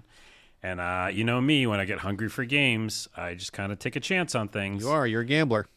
I'm a gambler. Gambling man, that's what they call me. That's right, Carlos the Gambling Man, who also does dodge roll. Yeah, gambling dodger role or person. Cloverbite is the developer. I think this is their first game, I want to say. Interestingly, have you ever eaten clover? I have not. I mean, maybe accidentally. It's really good. I don't know. It's tasty. Oh. It's got a lot of vitamin C. It's got a nice tang to it. I really enjoy clover, so I appreciate the name of this developer. Wow, you know what we could call this? The Clovercast. The Clovercast. I think it's got to be #commentary. It's got to commentary, exclamation point. There you go. Okay, so anyways, this game looks like, if you want to look at the idea of the aesthetic of it, it's a 2D, 3D, kind of 3D on a 2D plane, Metroidvania style, and it looks like Abe's Odyssey in a way. Yeah. Where it's very like, it's also kind of Cronenberg, where like body horror monstery things. Yes. But not super gross. It's like more just creepy, weird alien things, but not like gross for the sake of gross, right? There's things not like, in like stabbing things. It doesn't seem like overtly like a gore or horror game to me. It just not at all. Yeah. Not at all. It's more monstery, right? Or alien monstery. Yeah. That's what I call it. So what you do in the game is you are a weird character. It kind of is, a lot of it's nondescript and not telling you all the things, kind of keeping a little bit of it abstract. But you're this kind of, you embody this body and you run around and basically fight other monsters, and you take parts of their bodies and use them as your weapons. So not only like do you find weapons that are, taken from bodies of monsters, but also you can like literally find nails, like fingernail nails, or you can find like eyeballs and stuff, and you use them and you put them in your inventory slots so that when you're going along, you can use them as like bombs or, projectile weapons. So you're literally like taking things from the environment and making yourself stronger, which already is a cool idea. And including a lot of it's just cosmetic or like slight upgrades. So I found like this weird arm thing and I made it like a chest piece. Nice. And when I put it on, it like gave me a little bit more health, but also just looked cooler. I was just going to say, does it actually change the way you look, the way that you're going through it? Yes. Yeah. And that's what makes it great. Cool. Like that's what's interesting. That's a thumbs up for sure. Yes. It definitely is. So there's a lot of thumbs up already. The gameplay itself, now there is some mechanics of like Souls-like, but it's very light in the fact that like when you die, it's the same thing where like enemies respawn, and you lose something, like it's called your vessel. Should go back to get it. But I played this game for a while, and I didn't ever really care to go back to get my stuff. Okay. Because enough of the things that you use to upgrade yourself, I forgot the name of what it's called right now, but like, say, economy of something. Yes, the equivalent of souls or something. Yeah. Whatever you get, I think every time I died, I kept all of it. Oh. So I don't know if it was because the gameplay mode I put it on, easy or whatever, I'm not sure. But that made me just not have to really go back. And who wants to do that anyway, man? Like, we're done with that. No one wants Let's to move do on. that. Yeah. We're done with that. Which is why I'm saying this is like, it's used in a very light setting. Also because as you get stronger, which I'll explain how that happens, you're finding monsters, but you're not worried about them as much. Right? Like in Dark Souls games, you would worry about every single thing. Every encounter can be deadly. Every encounter can be deadly, even if you're super strong. But that doesn't feel the case in this one. Okay. So this one's like, it wants you to get stronger. It wants you to do more damage output, take more health, or, take more damage, have more health. And so wasn't as scared. The problem, and the only small con I have, is that it just took time to get back to a spot. Okay. Like it's Metroidvania, right? In the way that it's these kind of like 2D levels go up and down, and say you died way far away. So far, I haven't found any warp points. There's a warp to a major kind of thing. There's some warping, but it's very like few and far between. So the biggest con for me was just like, I got to go all the way back there. And it took me a while, but I wasn't like super afraid. The other mechanics are that there's, environmental dangers like spikes and stuff like that you got to watch out for. You can get hit pretty quickly. There's some Souls-like kind of sneaky monsters, that are hiding behind somewhere and they jump out. But as long as you're smart, there's a good dash. You won't, be too in trouble. But the other thing that's kind of tricky is, I don't know, when you upgrade yourself, you have health, you have focus, there's like a bunch of different stats. And I didn't think I was upgrading myself very fast. So it's, it's kind of a slow go on that. But again, you find a lot of pieces of like things, and you kind of upgrade yourself with that too. So, I think that's the main things I want to talk about. I think it's fun. I think the biggest con for me was I got to the first boss and ate shit again. And I was like, uh-oh, this is a problem. Yeah. So I like literally am right now, I've cleared out the whole maze. There's the map is done, and I don't have anything else to find, but there's the boss in my way. And you're still stuck at the boss, kind of? And I'm still stuck at him. And so it's kind of a thing where there's some random elements of its movement and some time things, and I just haven't figured it out, I guess, maybe yet. But it does seem tougher than it should be, and that's kind of annoying. One more thing I'll say also that's weird and also unique is that in the very beginning, you don't have attack at all. You don't actually attack anything. What do you do? You have this mechanic that they keep for the rest of the game, which is on PlayStation, it's the right one trigger, okay? And what you do is you have to time it exactly right when an enemy attacks you, like a parry, right? So think parry, parry, which you and I both hate parry. Hate parry. Now, this is why it's a double-edged sword for me, and it's kind of a con. They keep it for the rest of the game. So in the beginning, that's your only attack, which is you have to do that. But they're doing that to show you that when you do that type of attack, or it's kind of a defend attack, your head turns into a black hole for some reason, and you're absorbing the enemy stuff. Gotcha. So it's like a good thing to do, but it's also harder to do because the window is very... Is it tight and unforgiving as most parries are these days? It's pretty tight and unforgiving. God, yes, man, dude. But when you do it, it's very satisfying because you like totally do a huge explosion and then you take parts of their bodies, Sure. So anyway, so later on you get attack, light attack, strong attack, all the things you would think. And you have different weapons. I didn't talk to that, but it's kind of Souls-like or Monster Hunter-like, slow weapon, fast weapon, medium weapon, find your favorite weapon. But then you can also do that weird thing, which is the black hole head Is there thing. any way to like adjust that? Because I find that, maybe just because I'm older or whatever, but like I find that most games these days, if they have a parry, number one, I cringe. But number two, if I try to do the parry, almost none of these games have a window that feels comfortable to me. Like I feel like my reflexes are just not as quick as the developers want me to be. Like something like Blasphemous, I feel like had this enormous parry window, which was really generous and felt very good, and I enjoyed that very much. But like 99% of games with a parry, I can't do it. And so is there any items you can get? Can you like level up your parry window to make it a little easier? Because I was actually kind of on board with this when you were talking about it, but now that you're talking about parry, I'm like, oh wait, maybe I'm not on board, because if you got to do that, that's a big problem for me, like in any game. The next two sentences I say could make you out. Okay. In a second and say nope. Okay. I'm going to nope out. And I don't want to say them, but they're true. There's no difficulty setting, which is interesting, by the way. So this is just the game, which I kind of like, right? But there's very few options in the settings. So I think the short answer is there's no changing of that window. But also, I don't know if there's items that change it in any way, because I haven't found them.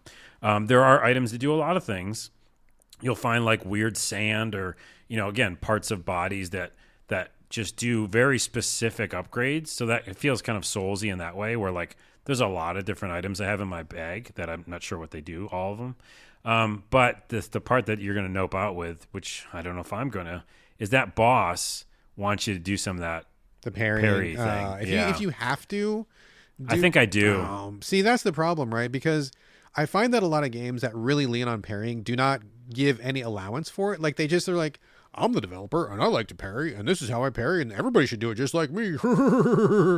And like, fuck off, dude. Like not everybody has your reflexes. Not everybody plays the same way that you do. And I respect if you have to parry, but if you have to parry, make it so it's doable for a wider range of people. And I just find that people who like to parry, for the most part, based on my very limited anecdotal experience, are people who have very fast reflexes and they like their game very difficult, and they usually punish you really hard if you miss a parry. So I tend to stay away from those games, and if there's no way to adjust that window, I may be out. Well, I'm pretty sure there isn't, but also I'll say this: it's not even just this is another nope out thing, but it's like the enemies attack you at different speeds, so the parry you can't even time it sometimes, because like some of the hands, there's like these huge hands. I love the art style, and the hands come out, but they're like, wait, and then they attack you. Mm-hmm. So like you're trying to find their window. Right. So it's not even just your own window, which your window of pairing is like 1 second or less, like 0.5 seconds.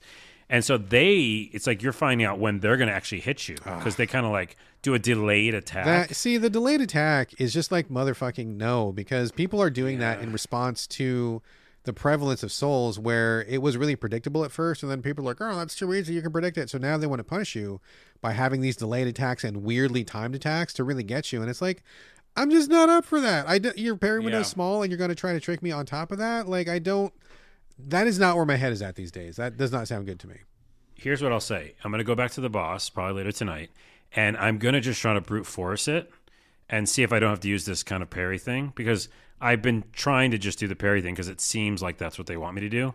But I do have a much upgraded weapon now. So if they let me, just fight it and not have to do those things, then I'm going to stay on board. And that's what they should do. But, yeah, I'll come back and let you know if it's a parry or no. Then it might be a no. You had me at the beginning. I was down, but then you got to this other shit, and I'm like, no, I think I'm out now. So I guess TBD. If there's a way to change the parry window, or if parrying is optional, maybe I'm back in because I do think it looks pretty cool, and I like the idea. Parrying's not optional. It's part of the main gameplay loop. Like your idea is like it's taking parts from bodies and stuff. Right. I'll say this: leave it on a positive note.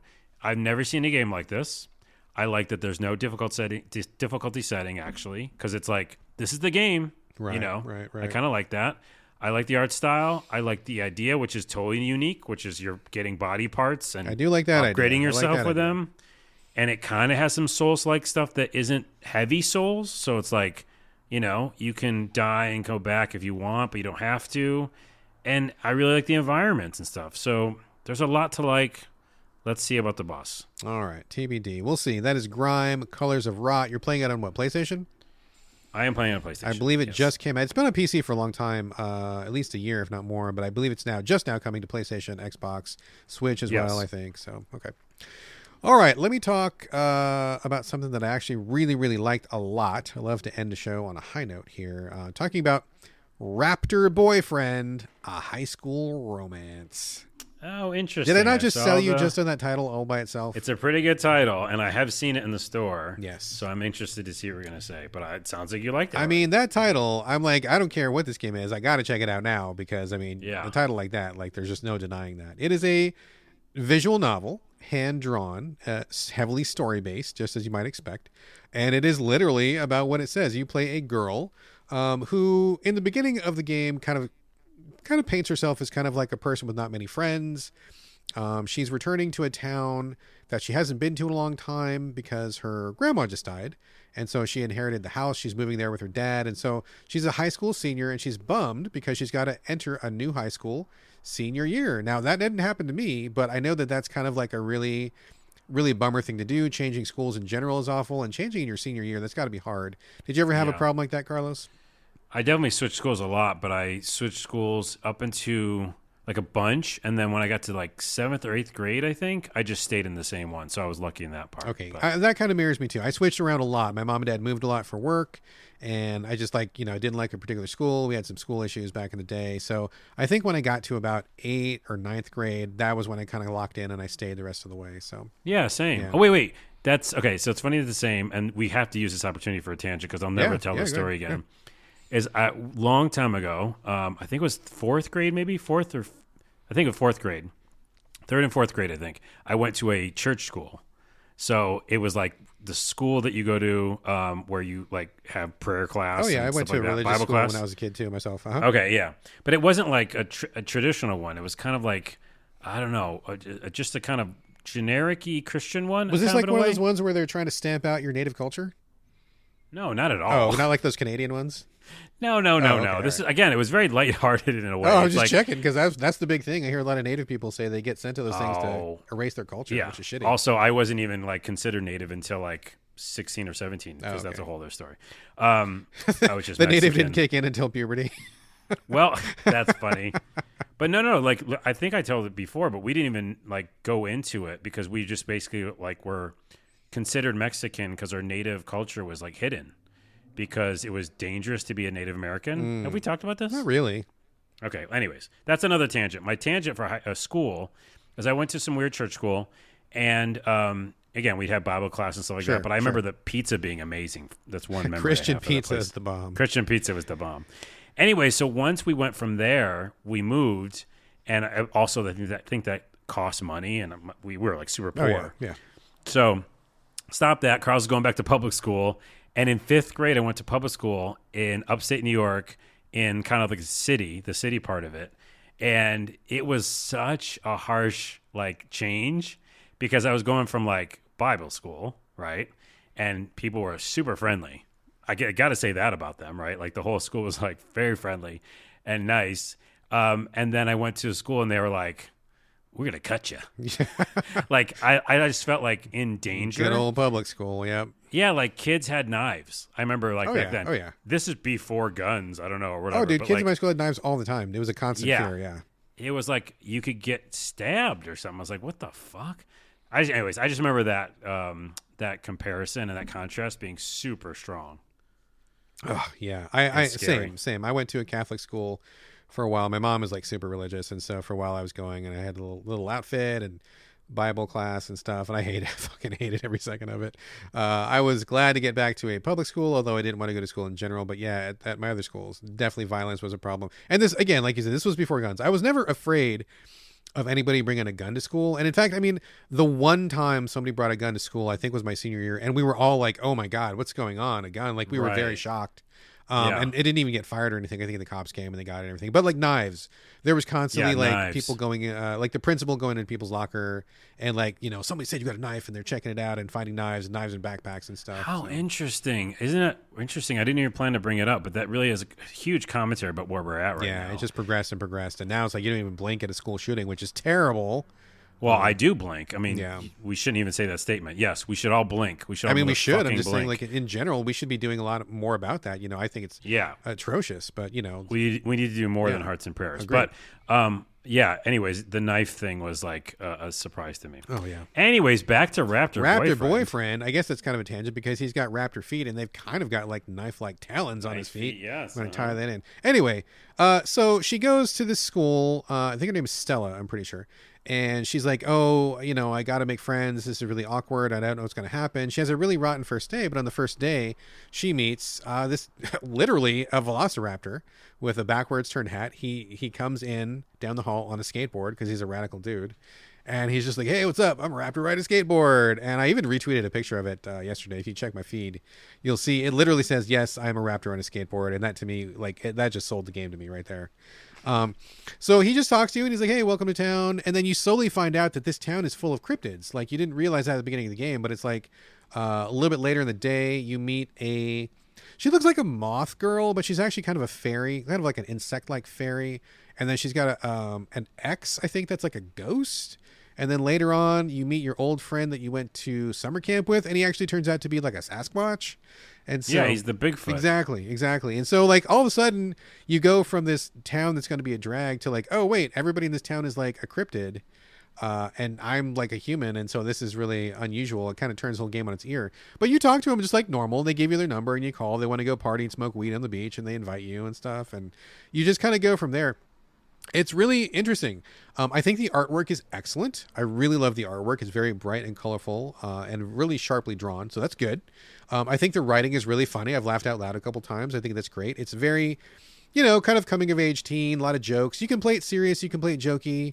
I think there's an option to play it sexy, but I have not really felt like that fit the character very much. But you can if you want to.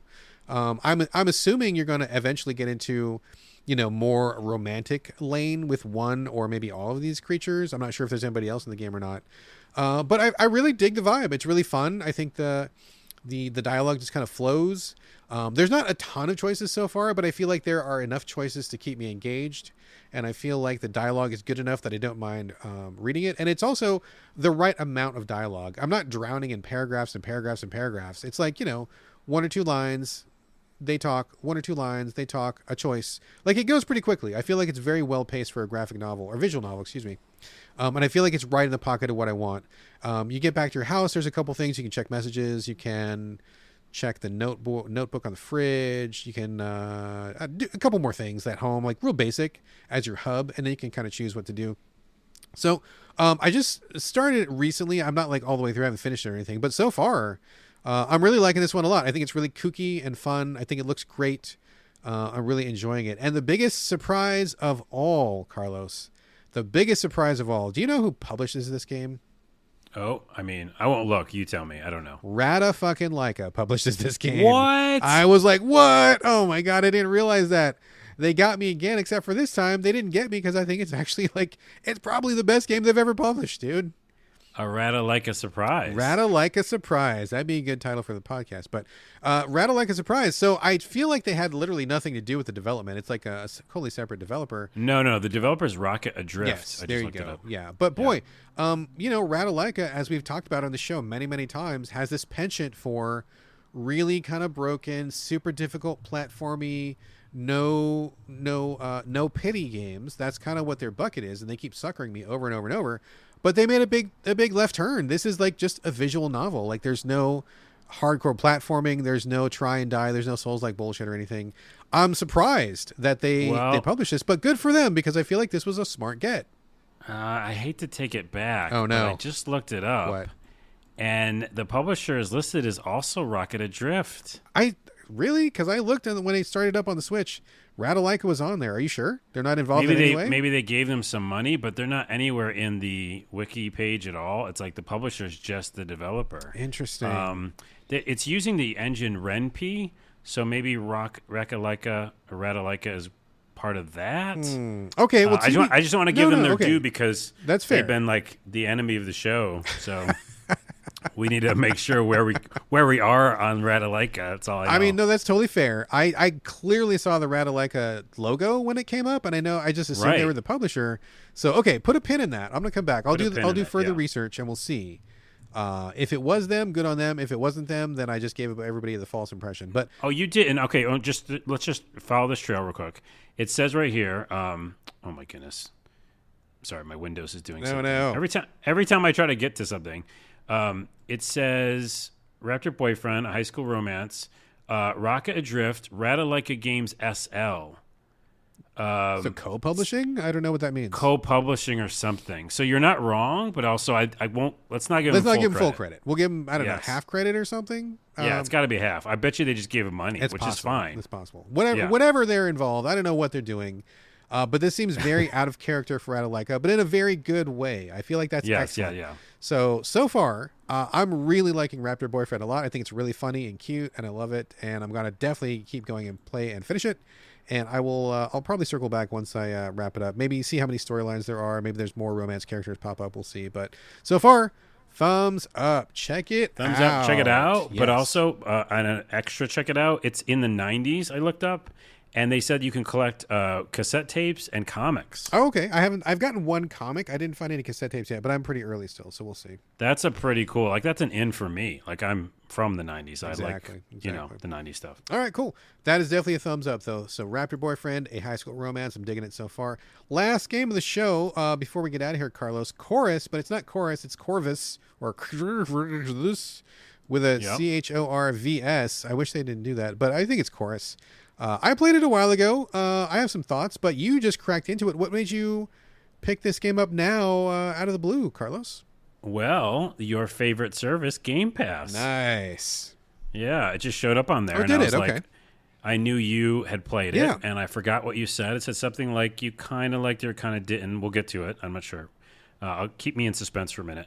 And I liked the concept of it, which I'll talk about in a minute, but I just never played it. So I was like, okay, well, there you go. It's in quotes free, but not really because I pay a monthly subscription. Not really free. Yes, exactly. Yeah.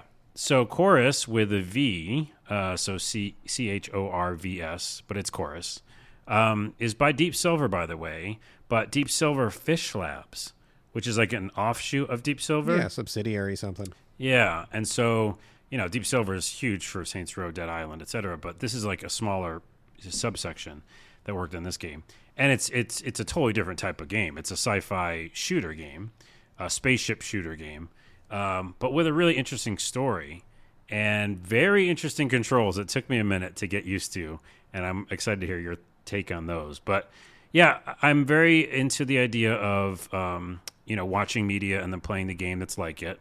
So in the before we go section, I'm going to talk about some sci-fi stuff I've been watching. So I've been watching some sci-fi, wanted to play some sci-fi. This is a perfect fit for it. So you play as Nara, a woman, but also kind of like she's got some special powers. Yes. You just know that. Yes. And they kind of allude in the beginning, the backstory is that she helped, get this, kill a planet. She basically helped destroy a whole planet, and she feels real guilty about it. I mean, that's pretty hardcore. It's pretty hardcore. I think that's something that it kind of doesn't leave you ever. But she also like kind of has a split personality where like another part of her is talking to her, and she's kind of listening to this other version of herself as she's like in her spaceship flying around. So that's the kind of setup, is that, she used to be part of this cult, another cult like Hemasaurus, and they are really, terrible and want to take over, and, just bad guys, bad girls, bad people. And you were part of that. Obviously, you don't know the full story, but you helped destroy a planet, and now you're trying to like in a spaceship flying around. You have friends. You're trying to like basically live your life again and trying to somehow move past that. But you have this voice in your head that kind of reminds you a lot about other stuff. And basically the whole idea of the game is you play in a spaceship. So the whole gameplay is being in a spaceship. I guess you'd call it third person. Yeah. Bigger than a small teeny shooter game. It's like you're kind of how would you describe the screen? I mean, you're just like you're in a free space area. Like you're in your ship and it's not open universe. I mean, you can't go anywhere, but you're in these large areas that you have full 3D motion. You've got up and down, side to side, vertical, forward and back. I mean, you can go anywhere in space. So yeah, and it's like a No Man's Sky actually. Yeah. Like when you're flying around and you just could do stuff on the planet. Yeah. Exactly. And there's obviously a bunch of different weapons, and there's a upgrade path for your character Nara, and her abilities, but there's also an upgrade path for your ship, and you can get new weapons, and you can do all the things you would do with a spaceship. So like really quickly, just talking about the controls. I don't know about you, and I'll get to this, your thoughts, but like it took me a minute to figure it out because, at least on the PlayStation, you're using your left analog stick to, okay, let me get this straight, to just go slow. You can push it forward just to go slow with the left analog stick, okay? You can also hit your trigger to go fast, and then when you're going fast with the trigger, you don't have to touch the left analog stick anymore. And all your aiming and controls is your right analog stick. But if you want to stop your ship, you have to go back to the left analog stick and push back on it. You got that already? Yeah, man, I played this a while ago, and what you're saying does remind me of that. Yeah, I think you're describing it accurately. And then there is a click in on the stick, which is your sub light travel, which is like super fast. And in that, you're just aiming with your right stick. So you basically, as soon as you click in and go super fast, which is very fun, you can only just aim with your right stick. So it takes a fucking minute. How did you feel about the controls when you first did them? Yeah, it's been a while since I played, but I do remember having a period where I was kind of going back and forth with controls. I think I even tried to adjust them. There are some options, right, in the controls. I think I tried to remap. There seems there's a lot of options. Yeah. I feel like I tried to remap, and I don't know exactly, but I got to a place where I was like 80% okay with it. Yeah, they introduced so many new mechanics with the ship that like there's drifting later, and like that's pretty difficult still for me. So I'm kind of on the fence. It's a double-edged sword. Like when it works, it feels very fluid, and you're like, whoa, like they say in the game, you're like one with your ship. Yeah. And then at times you just hit the wrong button. So I think it's because they just introduced so many mechanics that it's like they just ran out of space, right? There's a lot going on. I will say, just to kind of clarify to anybody listening, what Carlos described is totally right. There's a lot going on, and they use all the buttons and stuff. But I will say that in general, like I think the 10,000 foot view of it is they do take a very arcade-like approach to like combat in space. Like you're not doing like a Kerbal sort of sim where like you got to get your retro boosters just right, and there's inertia and all this stuff. I mean, it plays like an arcade game. It does not use real interstellar physics, which I think is good because it makes it feel very peppy and actiony when you get it down. But it's definitely on the arcadey, unrealistic side of the spectrum. Yeah, but that said, the dogfights are tough, and I highly recommend the story mode. I put it down to that immediately. Oh, for sure. Because I looked at the differences. All it is like damage enemies take and damage you take. Right. And so you don't need that. Like it's still like skill to play this game. Yes. So it's on story mode. I'm still having hard times with enemies because it's just flying around 3D space, and it's hard, to shoot spaceships that are flying at you. Exactly. That said, there's an element arcadey, but there's a lot of element of simulation too, because it feels like No Man's Sky when you have to go very, very far away in this like sector. You have to hit sublight travel, and then when you're doing that, you have conversations going on with your characters, but it feels like it's taking a long time. Yeah. Right? Yeah. Like there's a simulation element here too. And then when you're like in these dogfights, you've got to do things just right sometimes, or blow up things physics-wise or something. So I don't know. I think the takeaway is I really like it. There's just so many mechanics and so many things to get used to. The other thing that I really like is that you're not getting out of your spaceship, right? You do in cutscenes, but in general, this game is you're in a spaceship. Right. But as you go through, they do puzzles, and they'll do like you go into a dead spaceship, and you have to like shoot a couple things to get out to have the door open or something, right?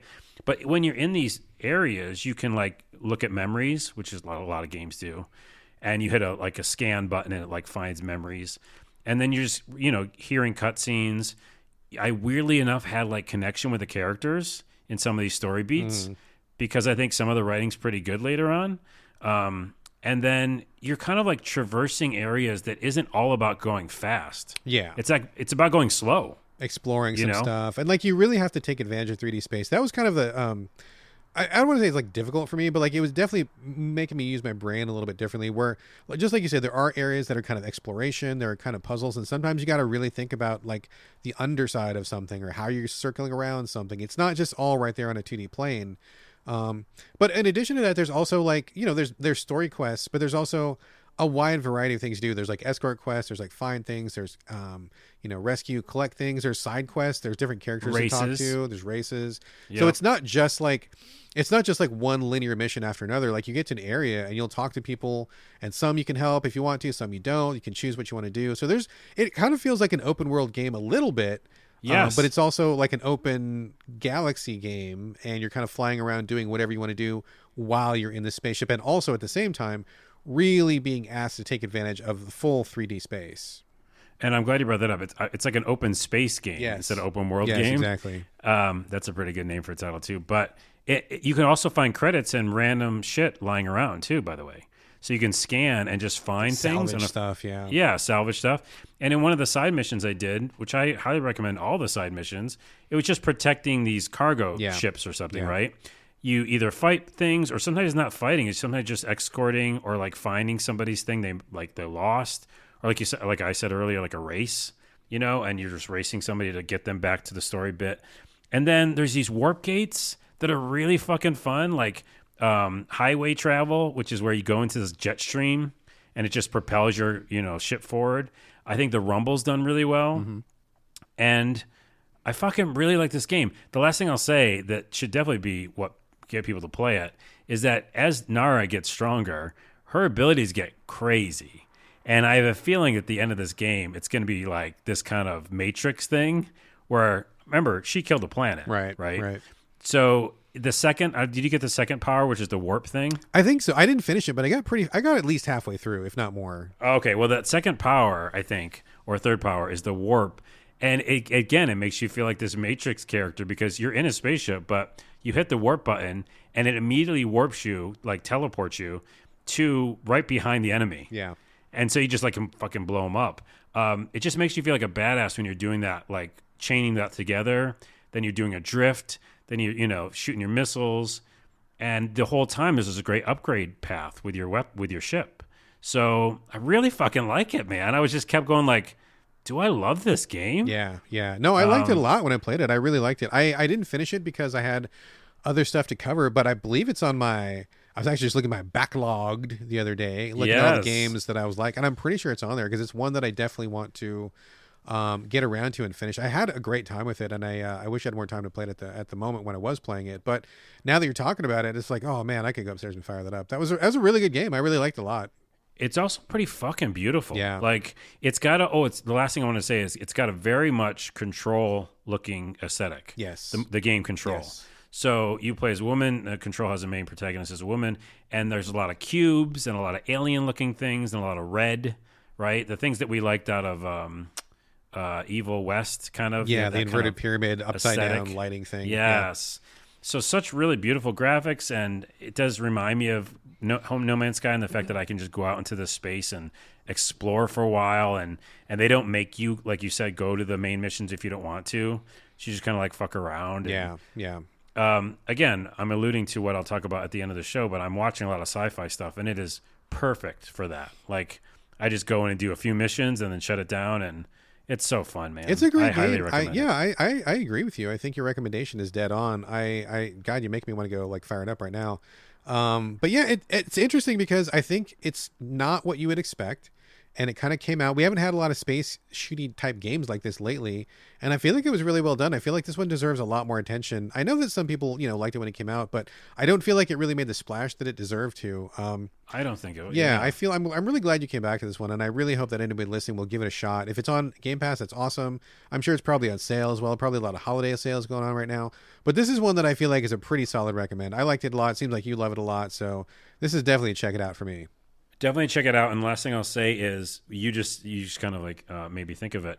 You said I don't think there's been a game like this for a while. I was playing it last night, and I don't think there's been a game like this.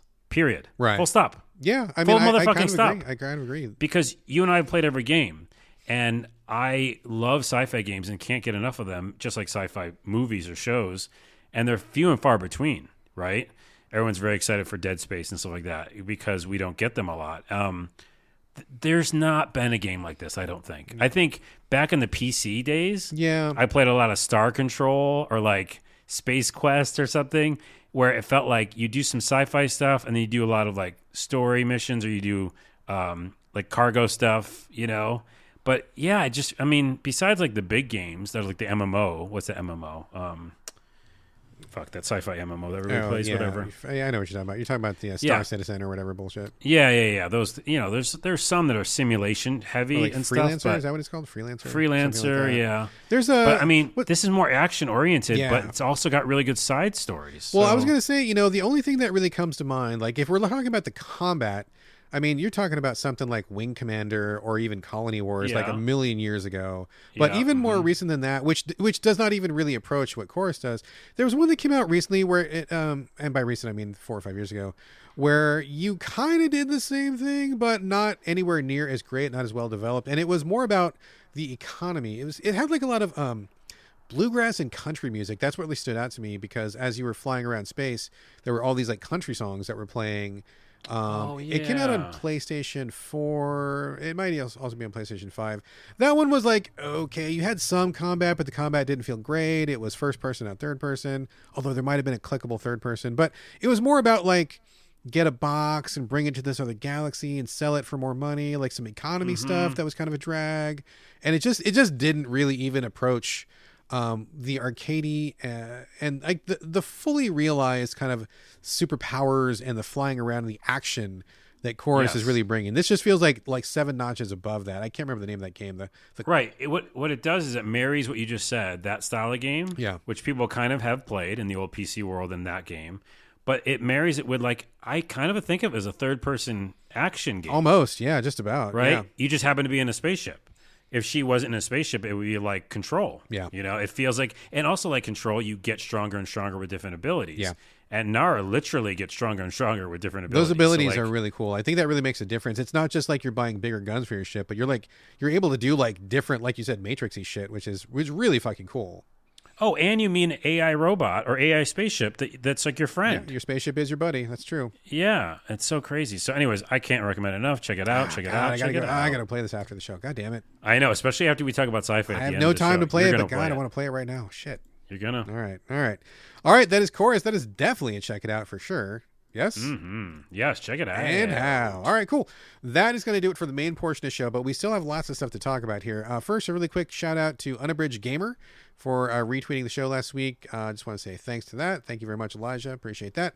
Okay, one more thing before we go. I've got a bunch of stuff. I think, since you just talked about Chorus and the sci-fi stuff, I'll let you continue with that, but I feel like I'm going to chip in on what you have to say. Why don't you kick it off? Kick it off. Just some sci-fi stuff to continue with the sci-fi. I went back to Lost in Space on Netflix because I had said I was out for a while. Yeah. We talked about it. I love sci-fi. I'll eat anything up that's sci-fi, but it is definitely focused on the family. And you have a family. I don't, so I don't understand that world.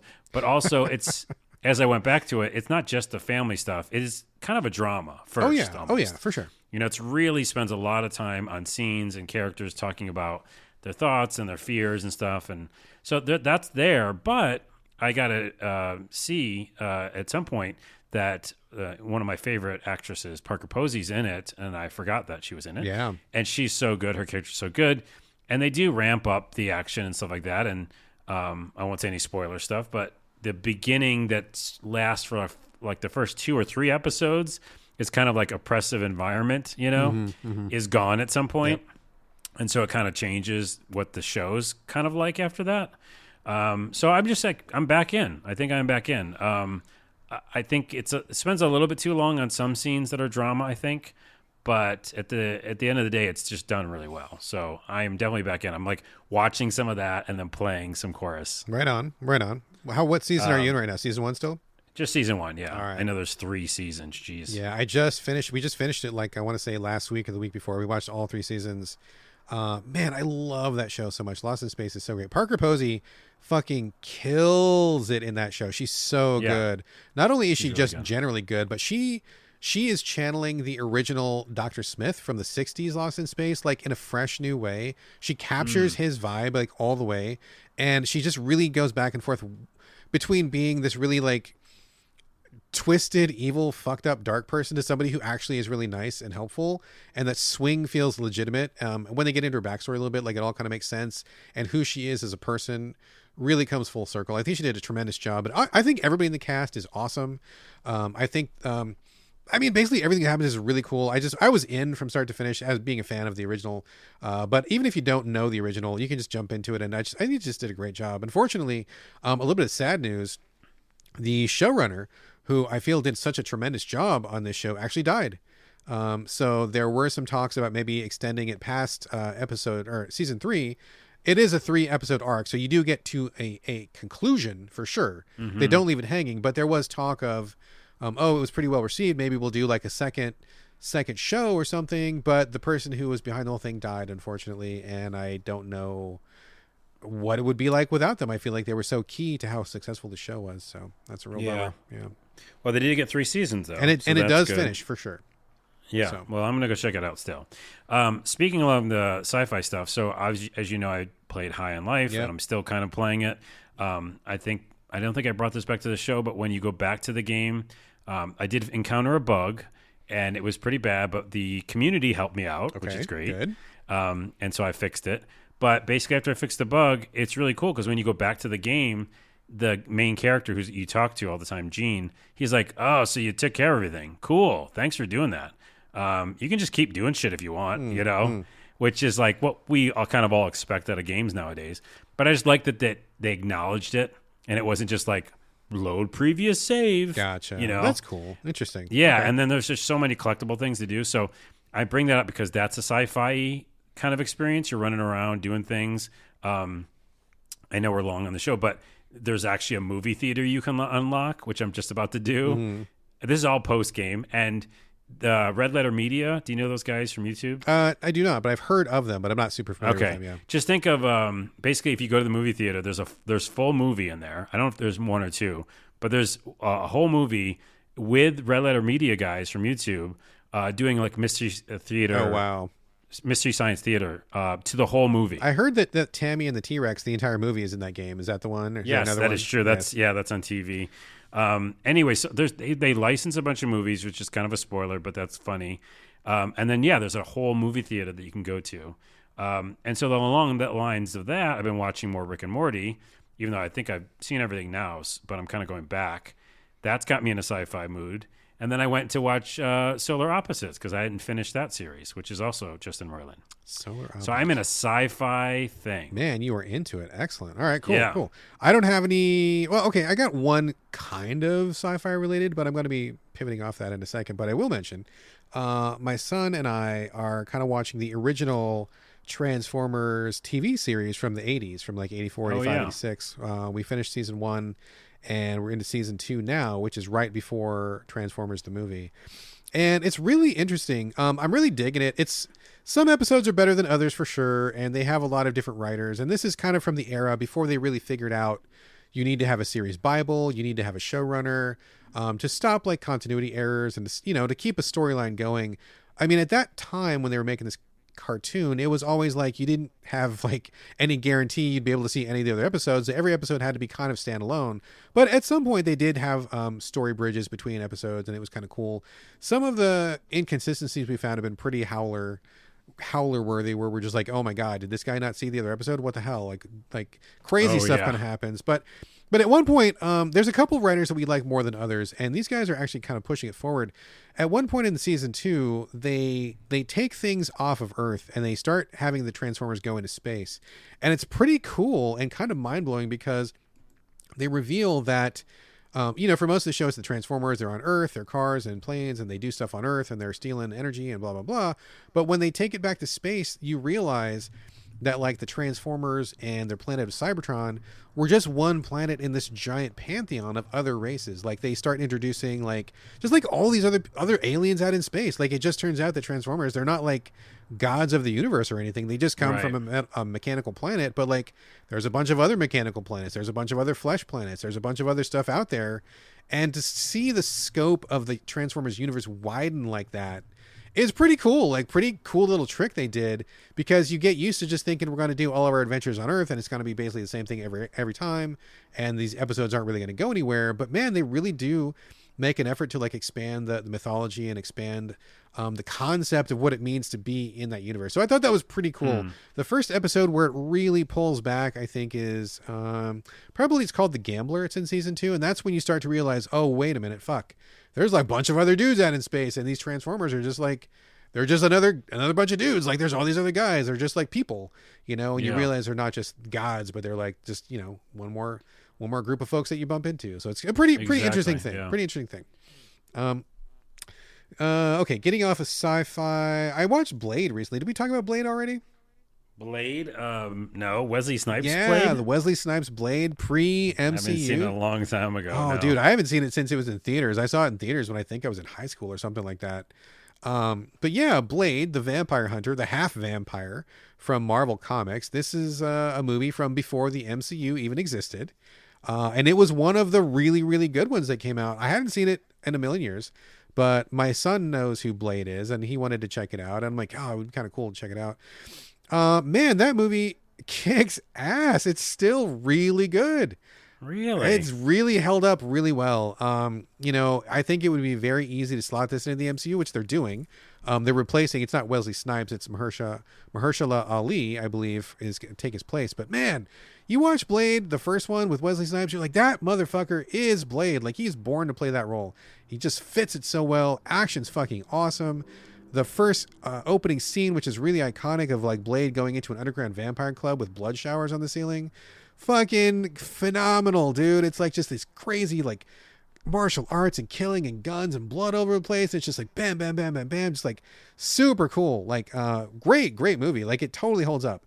It's not cringeworthy at all. And if you like Marvel stuff and you haven't seen Blade, do yourself a favor and check out the original Wesley Snipes stuff before the new stuff comes. I'm going to be very curious to see how it stacks up. I love Mahershala Ali. I think he's a wonderful actor. Oh yeah, so great stuff, and I'm really looking forward to them bringing Blade back, because Blade is a cool character. But fuck, dude, once you see that first Blade, you're like, how can anybody else ever be Blade? Like, it's so crazy.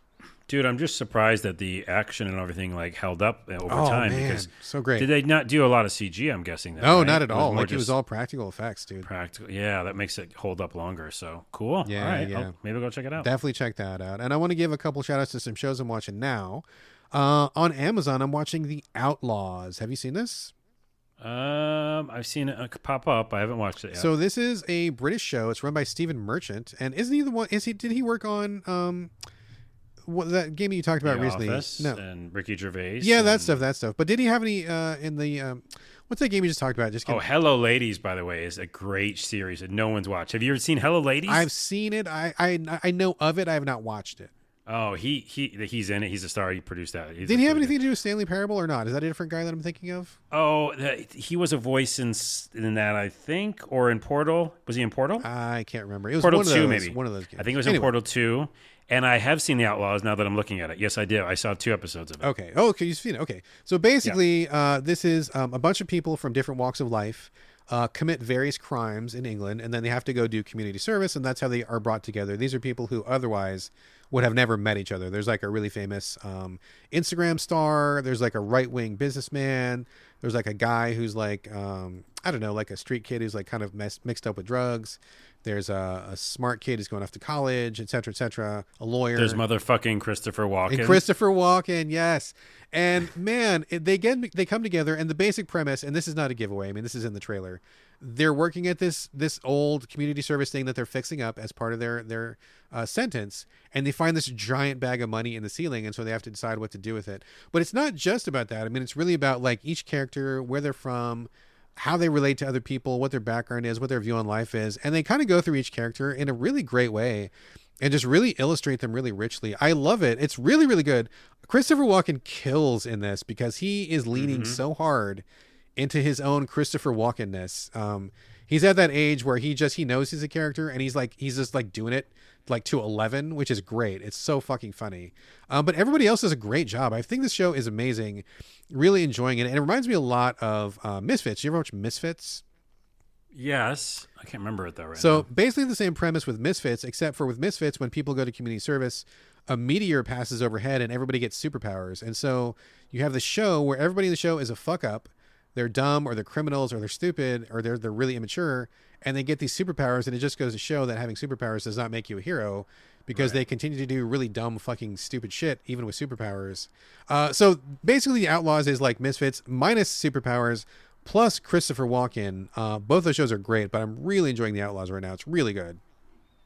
Yeah, I didn't finish it, so thanks for reminding me. I think I watched 2 episodes and I enjoyed it, but I just didn't finish it. Other stuff came up. Sure. The last thing I'm going to say as far as TV, Willow just got rebooted on Disney Plus. There's now a TV series. Do you have Disney Plus or you don't? I don't anymore, no. Okay.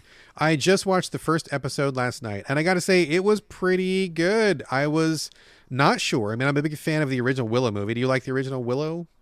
Yeah, who was his co-star? I forget. It was Warwick Famous Davis, person. and it was Val Kilmer. Val Kilmer, Yeah. yes. I did like it mainly probably because I love Val, old school movies Val, but yeah. Oh, sure. He was huge back in the 90s or whatever. So this is a direct series continuation. They pick up after the end of the movie, and all the same characters come back. And they kind of just, it's like, I don't know, 15 years after the end of the first movie. But they continue the story, and the first episode is great. They establish a whole new cast. I think the new cast is really, really fun and exciting. And it's interesting because they kind of update it to where some of the dialogue feels a little bit like modern dialogue. Like they're not all talking like in Old English or whatever, which kind of threw me because some of the older characters are talking in Old English-ish, thee and thou kind of stuff. And then the younger kids are kind of like, yeah, whatever, mom. And they're kind of like, it was weird at first, but like as the series went on, I'm like, no, this actually works. Like this makes sense. It fits, right? And like it was good. Combat was really good, really exciting, and they like immediately like loop in the story threads from the movie. Very great. I actually can't wait to get back to it. We all had a great time with it yesterday, and I'm very excited. The series is, I believe, one of those weekly drops, which I hate. I wish it was all available now, but we're gonna watch the whole thing, and so far, very, very cool. Cool. And also, I will check it out probably. And then also what I said last episode, which I just yelled at the end, and I'm sure no one heard it, maybe 2 people. But For All Mankind is what I was yelling at the end of last episode. And tell us about the show again? So it's on Apple TV Plus or whatever. And it's a drama about basically alternate timeline, alternate reality, similar to The Man in the High Castle, which I don't think you've watched. No, I know of it, but I haven't watched it, yeah. The concept of like, okay, so the space race was going on at some point, first person to get to the moon, etc. In our timeline, we got there first. In the show timeline, the Russians got there first. Okay, which could have happened. Yeah, it could have happened. Very, very cool scene, by the way. The whole bar. This is a spoiler, but whatever. This will make you want to watch the show. It's 3 seasons, by the way. The whole bar is like watching TV, and as we remember, they were all excited, because the man's going to be on the moon or whatever, and freaking out. But they see the man get on the moon, and everybody in the bar is bummed out. And then all of a sudden you learn it because it's a Russian. Russians. Gotcha. Yeah. And I was like, oh my goodness, that like fucked in my head so hard.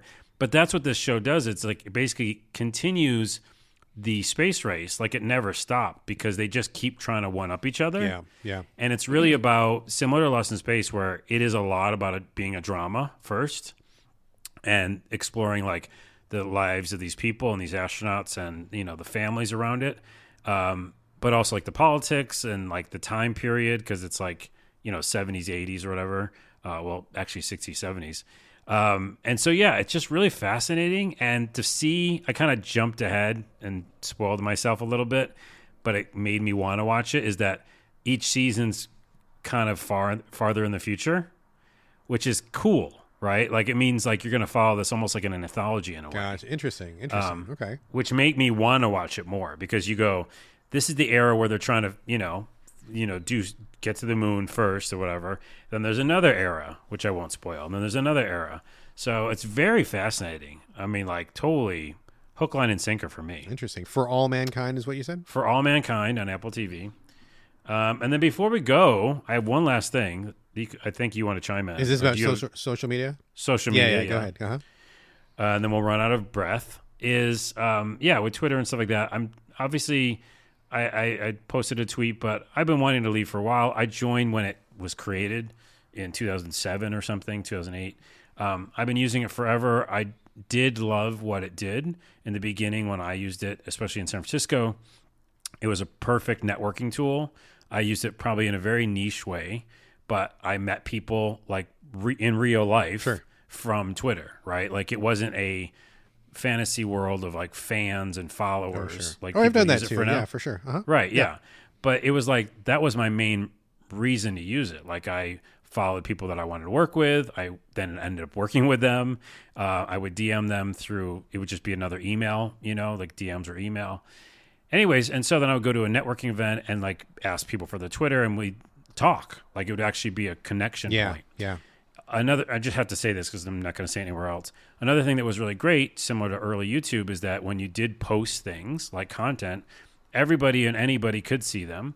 There wasn't these algorithm homepages. If you don't know what I'm talking about, go to Twitter and go to the top and look for see latest tweets.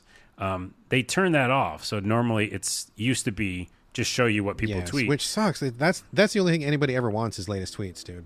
Right, but they defaulted to a homepage, right? Again, so these are all these things that happen over time before Elon even came into the picture. So I've found very, very little utility besides talking with people here and there.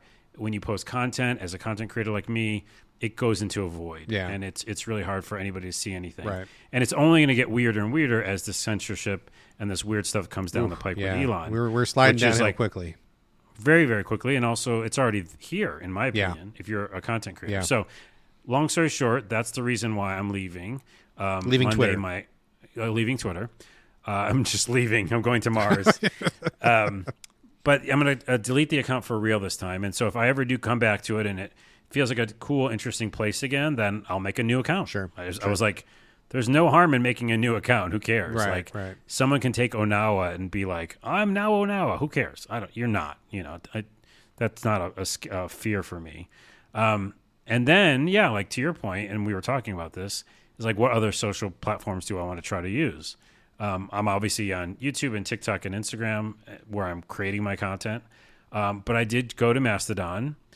It is obviously not going to take off like a Twitter because it is a small walled garden setup where like Discord has many, many different Discords. Yeah.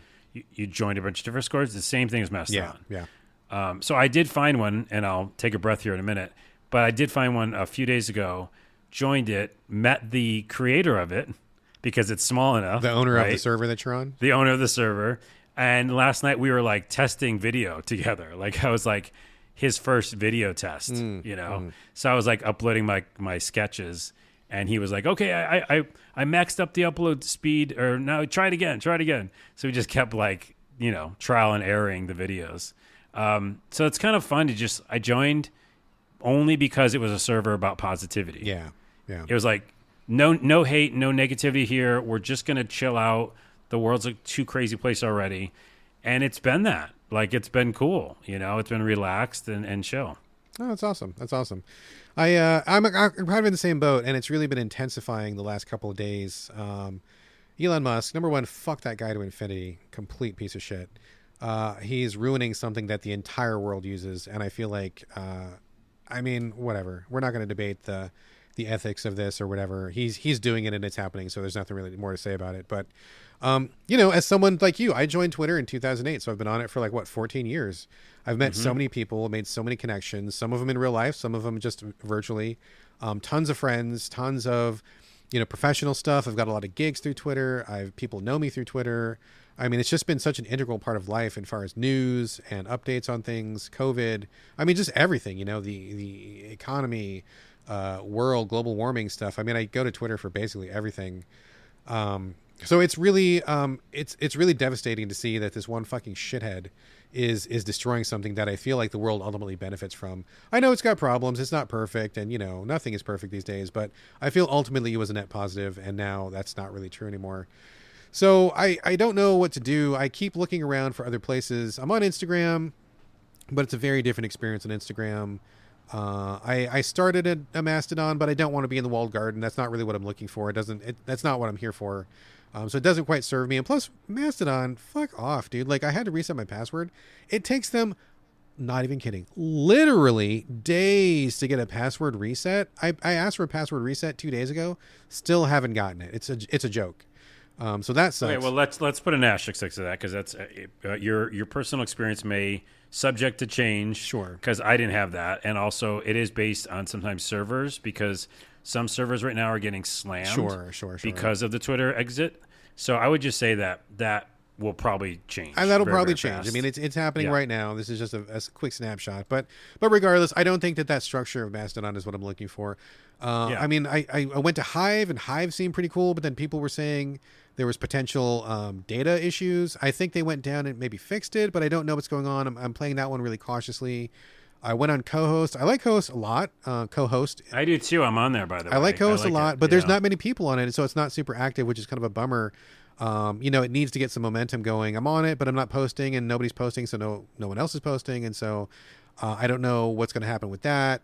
But the other thing that I'm going to mention really quickly before we go is I was talking to people this morning, and I'm like, okay, so all the people that left Twitter, everybody who used to be there who didn't want to stick around for Elon Musk's fucking horseshit, where did those people go? And I don't know where all of them went to, but some of them are actually getting a new thing off the ground. It's called Spill.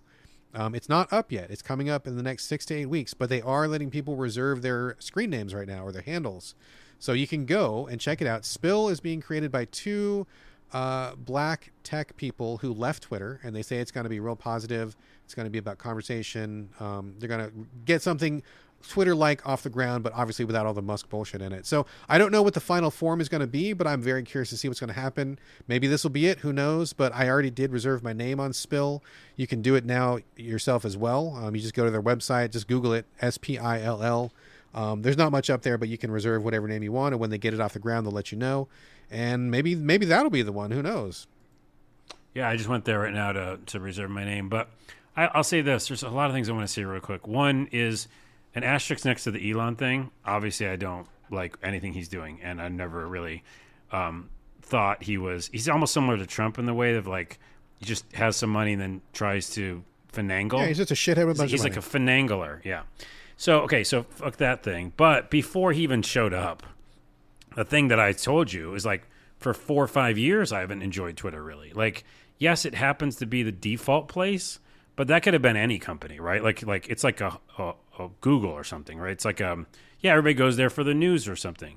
But the idea of the homepage, the idea of content being suppressed, the idea of connections just being more difficult and just weird shit, that's already it's just basically they didn't want to update it, the edit button and all that stuff that. Yeah. It's just been I don't know. I just feel like it's been on autopilot for so long that it's felt the utility was kind of lost. But I also say any new site's going to struggle because it's just how it is. You've got to get the ball rolling, with co-hosts or anything else. Tough, yeah. It's just tough. But the other thing I'm going to say is that, one, I might start my own Mastodon server, which is interesting. Well, if you do, let me know. I'll join it. I'll let you know because, again, you'd only want to do that for the thing that you said you wouldn't want it for, which is the walled garden. So I'm thinking about doing a content creator one because that would make sense, and that's a very specific thing. Sure. But the other thing I wanted to bring up before we go is that you're well, well, lots of times we use Twitter, I did too, for like the information. Yeah, right. yeah. Like what's going on right now? Sure, what's going on? Sure. Weirdly enough, I use Microsoft Edge browser. I know I'm weird. I do. And the homepage just kept getting better and better. And I was like, what the fuck's going on? And then I just kept going there to click into things instead of going to other places. Like my homepage is customizable. I know this might sound 90s and archaic, but I like this. Do you have Edge, by the way, or no? I don't even know if I do. I mean, I think I've used it at some point. It's the new IE, basically, right? It's the new Internet Explorer. Sure. It's their browser. Anyways, the homepage is all these little tiles, and it's customizable. So I have keywords in there. So like indie games, RPGs, whatever. And so my homepage is kind of my new Twitter, is what I'm trying to say. Just for See information. What I'm saying? Like, just for information. For you, the information, yeah. Yeah. Like, because if I thought the connection stuff wasn't really working for me for a long time, which it hasn't, then the quick kind of look at what the world's going on and the things that I'm interested in, quantum physics or whatever, I'm using the web page for that now.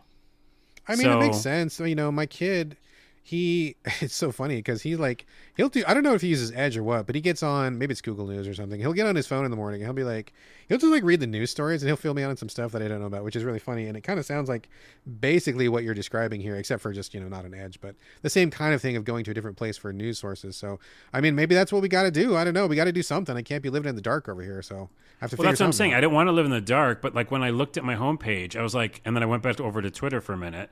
I was like, oh yeah, like anything that's trending is going to be trending many places, right? Twitter doesn't have a foothold on information. Sure. Right? So I think that's our biggest thing is we put too much reliance on that platform for too long. And so this is my claim to fame, or not claim to fame, my claim to arms or call to arms. Yes, I can't talk this episode, is that people go back to web pages, like get information. And also, by the way, what's interesting about this web page thing, I'm not just saying for Edge, for any web page, like that has like pick a bunch of topics and we'll show it to you, like customizing things, right? I don't know. I'm kind of back into my web page. Carlos is into web pages. Carlos is in web pages. All right. This is the longest episode ever. Okay, good. All right. That is a show. We covered a lot of topics, covered a lot of games. Maybe next week, game of the year, maybe not. I don't know. We'll see. We'll talk about it. Anyway, that's a show, folks. That's a show. As always, we'd love to get your questions and comments. And again, this is your final chance to get your game of the year stuff in, your top 3 and your 1 disappointment. Hit us up. SoVideoGamesPodcast@gmail.com. We're on Twitter @SoVideoGames. We're on Instagram @SoVideoGamesPodcast. You can hit us up individually. Carlos, where are we shooting your traffic this week? No longer Twitter after this, so forget about that. Okay, forget that. And yeah, just come talk to me on TikTok. I mean, that's obviously my main thing, Carl Sordella. Also on YouTube, Carl Sordella. All right. As for me, I'm on Twitter for the moment, but boy, things are getting pretty dire over there. I don't know how long that's going to be good. But you can find me on Twitter. I'm on Instagram. I'm also on co-host right now, even though it's kind of slow over there. It's my name, BradGallaway, all A's, no O's. So check me out on Instagram, check me out on co-host, and you can still find me on Twitter. You can also just find us here, email me, go to gamecritics.com, whatever. Anyway, we'll be around, and that's going to do it for episode 315. Thank you all again for joining us here on the So Video Games podcast, and we'll see you next week. We'll get there. We just got to find the timing, and I think we're better. We're better. All right, bye.